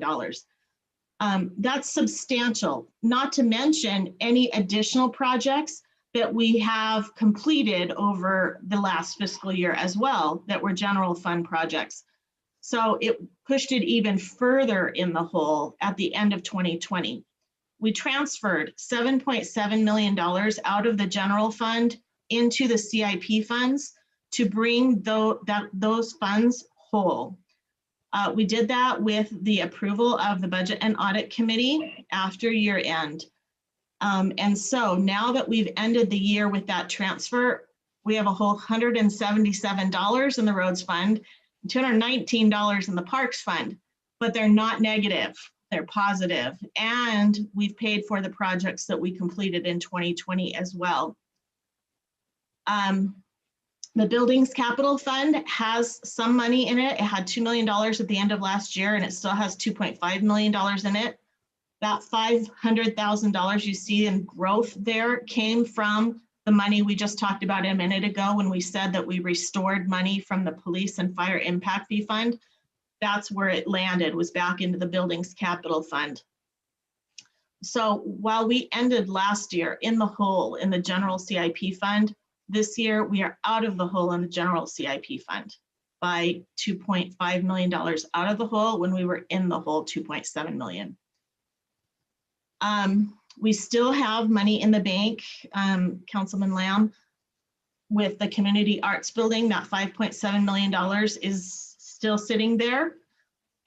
We have $7.1 million of federal and state funds that are funding road projects that the feds and the state are funding in whole, where we're taking a small match to build those projects. And then we have $14 million of impact fees. So those can only be used on growth related projects like Ronwood Park, Maple Hills Park, and other road projects that we're going to complete with that money. So those are what we would call restricted monies versus money that we could use for projects to take care of what we already own. Did that answer the question for you, council member? Okay. I think that this was really successful this year. It's a really good, strong place for us to be. It's a really strong place for you to start building a budget for the next fiscal year.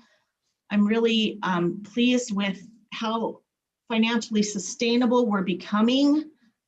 We've come from a place where it was really a difficult place. And finally, this is our last slide. This is the history of the general fund actuals. You can see for many years, we just had revenue to expense right on top of each other. We were just barely getting by. For every dollar we brought in, we were spending a dollar.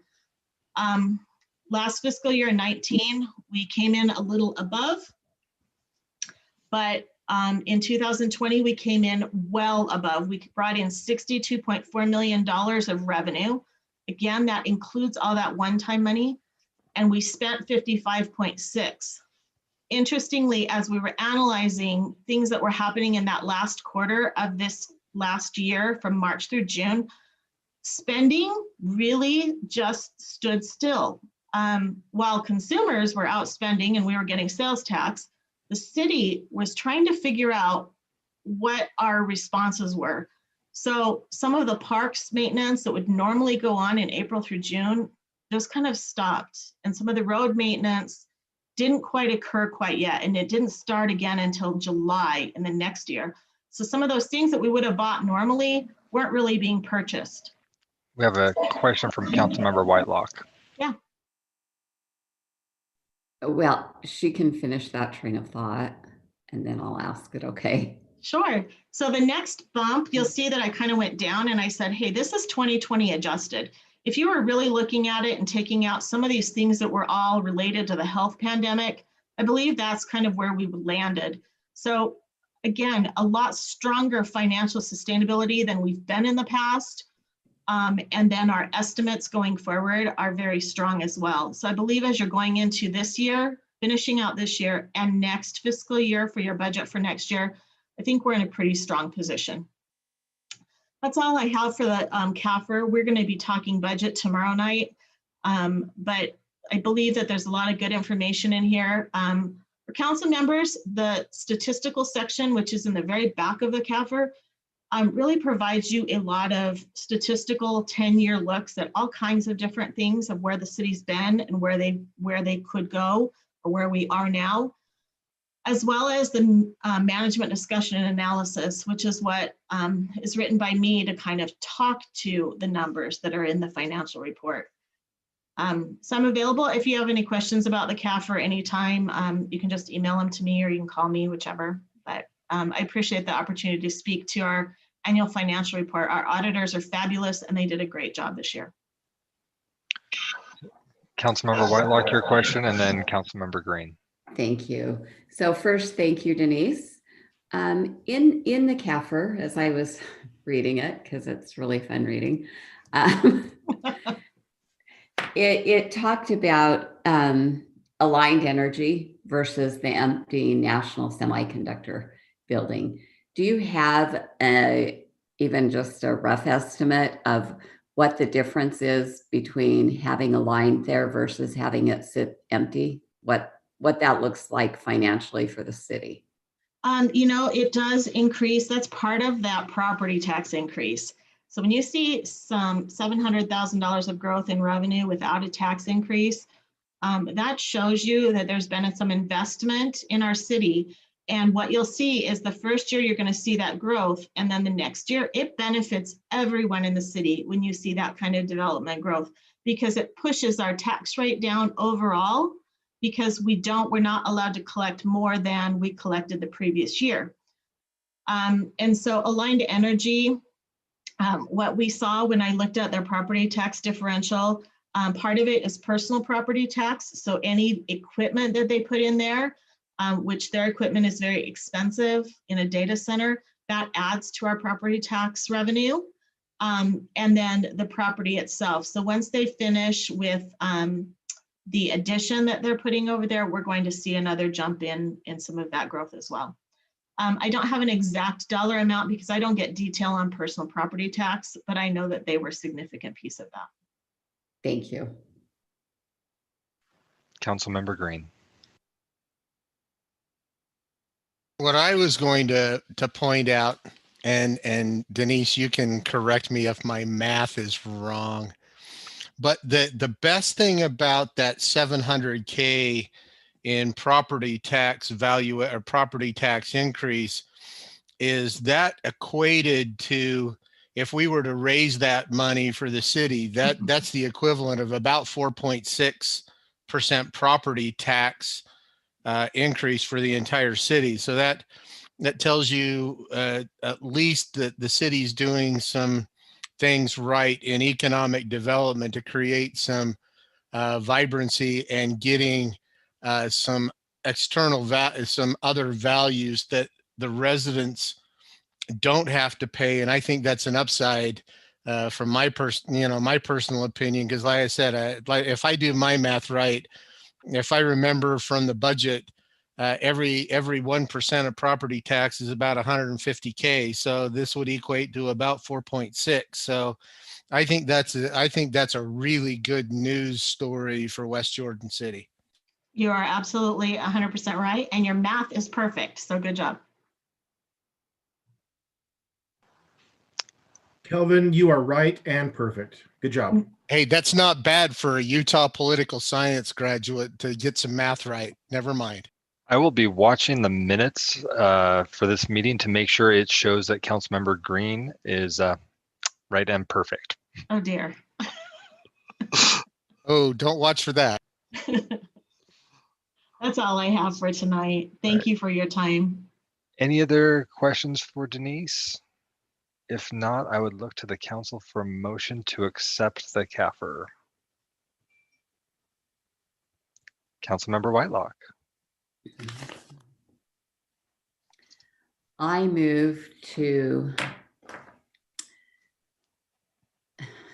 I motion to pass resolution number 20-76, accepting the fiscal year comprehensive annual financial report for the fiscal year ending June 30th, 2020. I'll second.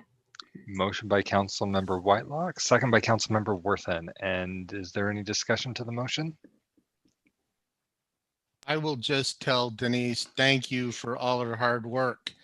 If it wasn't for a lot of her work, I don't think the city would be in such good financial shape today. Yeah, unfortunately, those at home can't see the video of every other council member nodding their head in agreement and giving thumbs up or clapping in the background. So thank you, Denise. Thank you. Okay, let's vote. Cindy. Thank you. Councilmember Lamb, Yes. Chair McConaughey, Aye. Councilmember Pack, Yes. Councilmember Whitelock, Yes. Councilmember Green, Yes. Councilmember Worthen, Yes. and Councilmember Jacob. Yes. Thank you. That motion passes 7-0. And that brings us to remarks. Does anybody have any remarks that they would like to share this evening? I've got a couple, but I will hold till the end. Looks like we'll start with Councilmember Pack, then Councilmember Green, then Councilmember Worthen. So Councilmember Pack. Great. Thank you, Chairman. I would just like to, I love how Councilmember Worthen always has shout outs. I just wanted to mention one that stands out to me this week.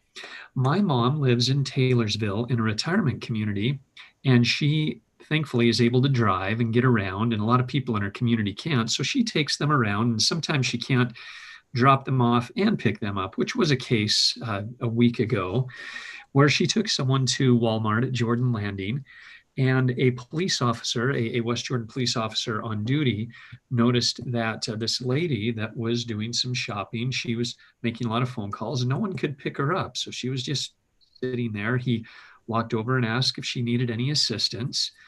And she had a lot of groceries. This is a lot of trips up and down stairs to get them into her apartment. But the police officer networked with another police officer that was just coming on duty.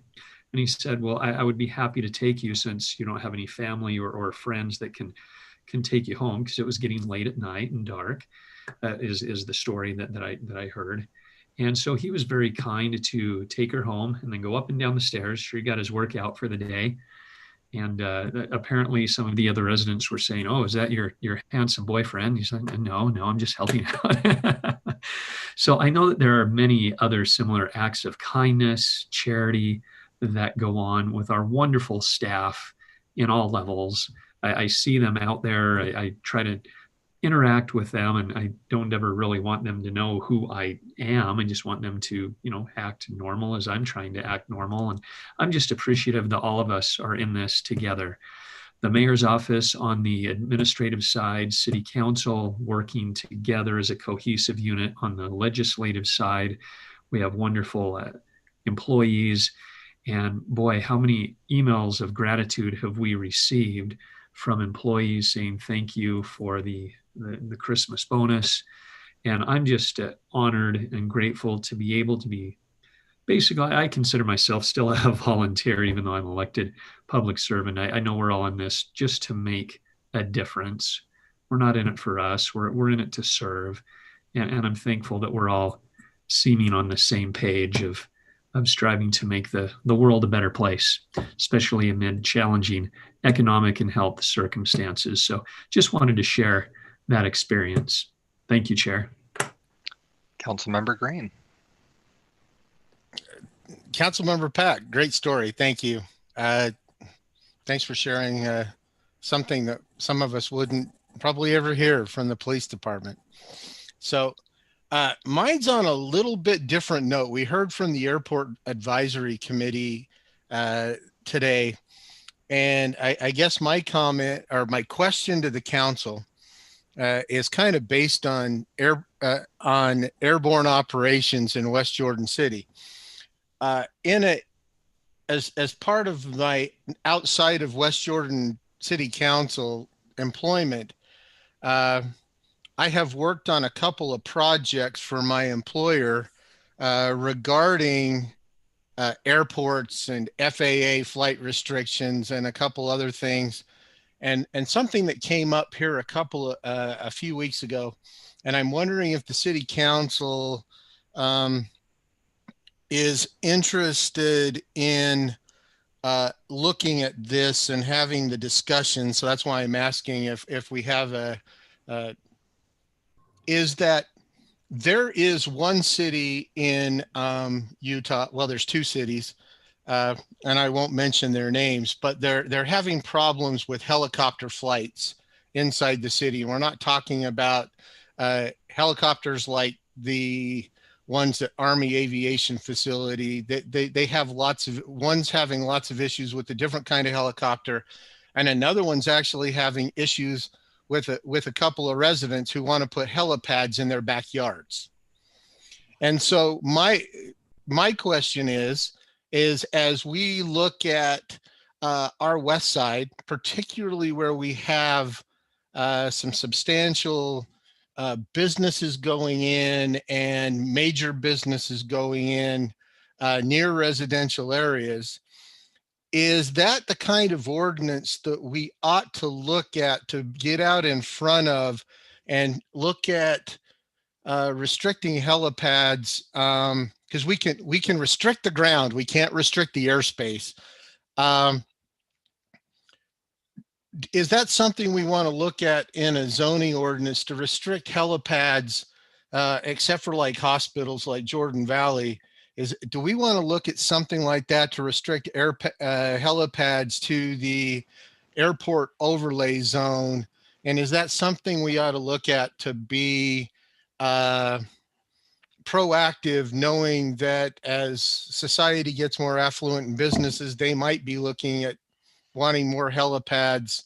And if we don't have an ordinance in place, then we almost have to approve it because we don't have anything in place. So that's my question for the night. Is that something that we want to entertain and be a little bit proactive on, or is it was something we want to sit by the wayside and wait it out a little bit?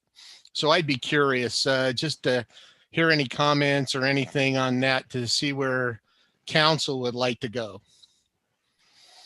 I'm tracking the raised hands on the side more to see who wants to share remarks next. So please just jump in response to Councilmember Green's question. If would like to investigate helipads and zoning. My comment is, I sure hope that's a problem that we have someday.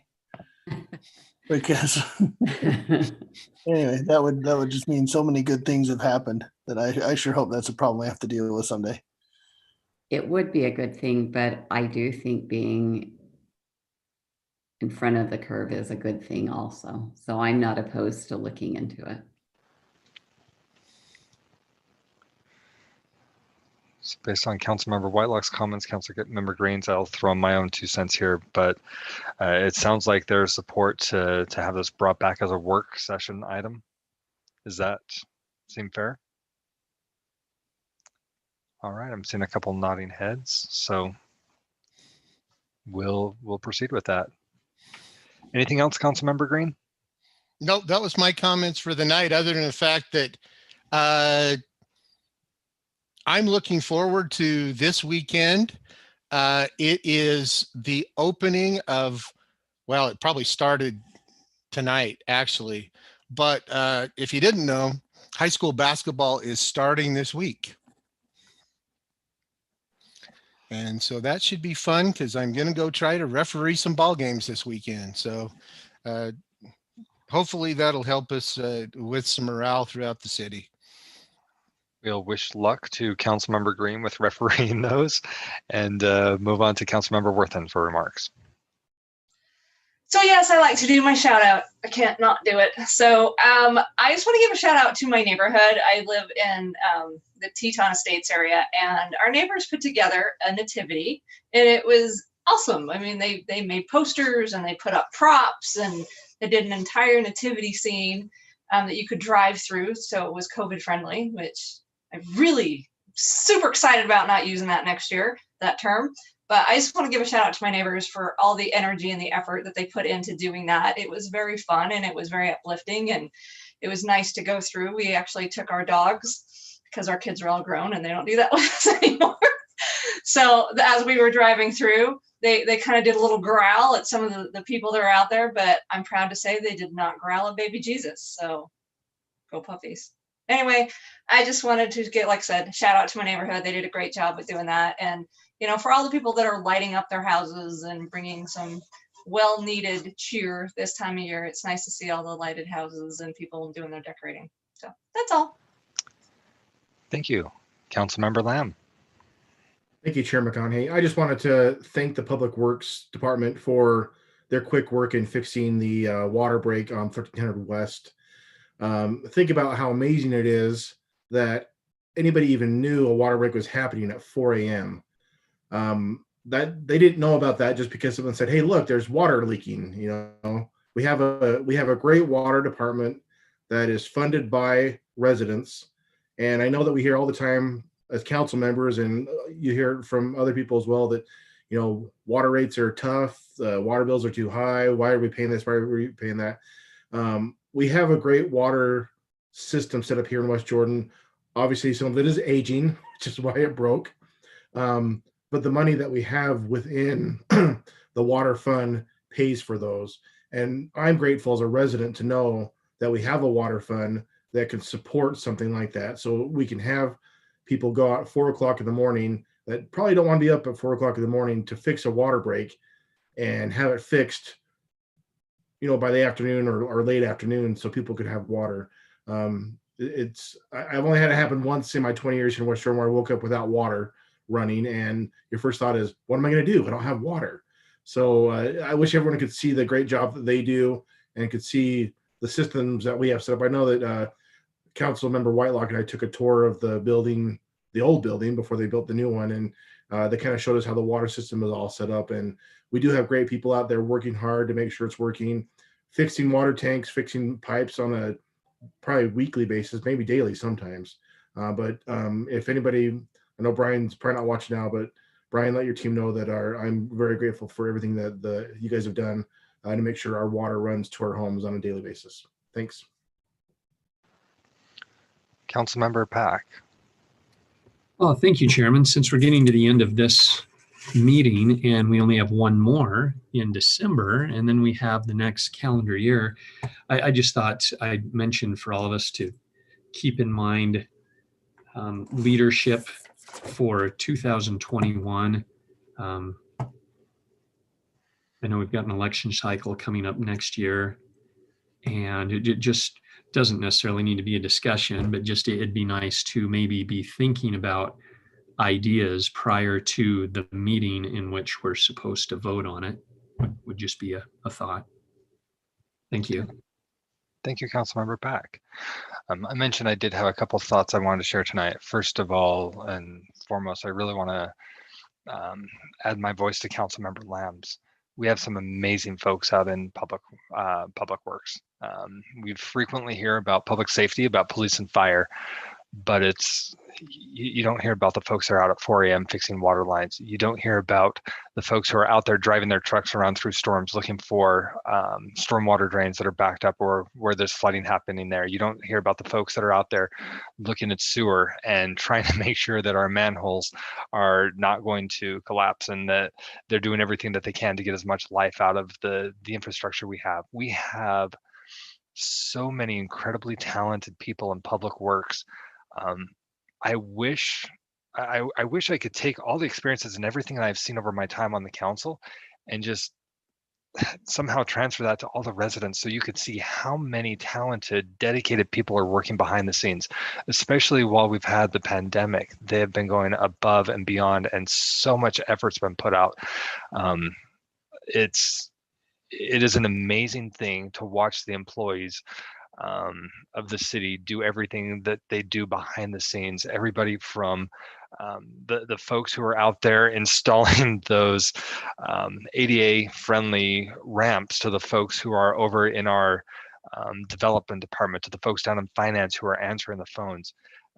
I really feel like there's a different mentality now throughout city staff than there was earlier, and it's incredibly impressive, the caliber of people that we have working for the city. So thank you to them. And the other thing I wanted to share, oh, sorry, Councilmember Pack, is your hand still up, or is that something new? Yes, but certainly please finish. I don't want to interrupt. No, I was going to finish out the meeting from here, so please, and then well, I'll thank continue. you. I don't want to be too verbose, or it just got me thinking when you were talking about public works and manhole covers. I want to ensure that we know what's in the hearts and minds of city staff, and so I'd love to always know if there's an issue or concern, and so I'd welcome Mayor Burton or CAO Mr. Lee's comments to us to know what they're thinking and how we can help and support. My daughter recently returned this year from a 1.5-year church service mission in Russia, and she sent me many pictures of manholes. They don't have covers there. You know, it's things we take for granted. They'll put a chair over it or stick a cone on it or a dead bush in it. I don't know how lots of people don't fall into manhole covers. There are no covers on the manholes.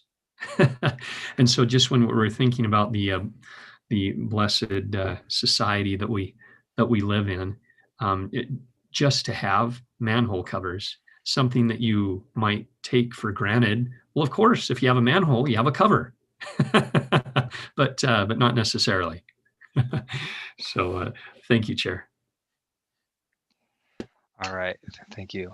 The last couple things I want to share, I debated a lot of whether I should share this or not in this forum. It seems like in the past, a number of questions that have been coming up have been regarding future items for future council meetings. So I just wanted to briefly show you the agenda tracker, what's coming up in the very, very short term. Before I do bring that up, the reason there was some hesitation to bring it up in this forum is because this is very fluid. This is not saying, yes, this is when we're going to talk about these things. This is things that are kind of penciled in there if everything falls right. There are, I'd say probably 80% of the items that are on this will likely be moved, but I think it may be helpful for the council to see this and see what's coming down the road. Just please don't take this as being set in stone. There are a lot of things that are very, very fluid, and this is very likely to change, but I think it's helpful to show you. So you can see as we're looking at the agenda tracker for tonight, we're looking at the bench code, ranked choice voting, new business, the different items that we hit on. Coming up on the next meeting, we're hoping to talk about the street naming conversation that we had earlier. We'd like to bring that back if everything works out right. We've got the land use subcommittee that you'll recall we touched on in unfinished business. There were the two items, ADUs and industrial design standards, that were to be brought back by the end of the year. So we're hoping to be able to do that. We had another item where the council had asked for conversation about activities and events that are being done, that are being sponsored by the city, and where have some conversation about the involvement that the council would like to have in those. Now, that is a lot of information for the work session, so these will likely be shifting. As we look at the events or the other items that are coming up, we have the executive appointments that Mayor Burton mentioned. We've got 3 public hearings. And then after the public hearings, we'll probably have another work session item to discuss the current status of the Ethics Commission and some options that we have there. We're going to be hearing soon about a mining extraction overlay. I know the questions come up a number of times. What's going on with Wood Ranch and where are we? This is part of what needs to happen, and this may shift. A lot of this may shift. As we look to January, you'll see that we've got as Councilmember Pack mentioned, council leadership, and we'll talk about the budget amendment that Denise is going to be bringing. That second meeting in January, we're going to have the required, we're hoping by the second meeting in January to have the required open meetings training by Mr. Wall. We have a number of public hearings that we're hoping for the 13th of January. There's 4 public hearings there. There will likely be some shifting in this. Just to give you an idea of what's coming up. The first meeting of each month, we also have the performance measures report, like we heard today from GIS. January, we'll be hearing from streets, think snowplows. And then you'll see that that's kind of a placeholder on the first meeting of each month. Again, if I haven't emphasized this enough, this is very, very fluid. And things will definitely change, but just wanted to give the council a heads up as to what's coming down the pipe with that. The other item that I want to show up with the council leadership, there were some questions from a number of folks as to how that works. Just want to point out that there's a section of code that was heavily influenced by Council Member Whitelock, who, as you've heard throughout this evening, very much likes having a set pattern in place so we can easily follow things and be consistent. And it's right here, right? 169. It'll go through step by step the things that we'll do at the first regular council meeting of the year. So I'd encourage you to take some time to become familiar with that. Those are all of the items that I had for remarks this evening. Is there anything else that needs to be brought up for the council before we close down for the night? All right, I'm not seeing any hands. So just a reminder to folks that weren't able to participate during citizen comments tonight.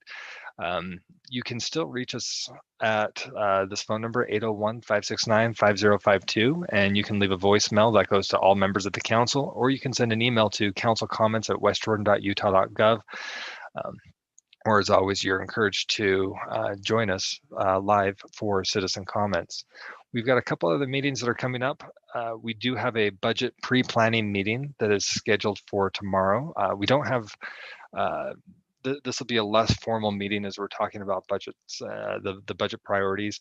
But then we have our regular meeting, the last one for the year, December 16th, and there's our 2 for January. So with that, the next item on our agenda would be a motion to adjourn, and I would look to the council for that motion. Move to adjourn. I'll second.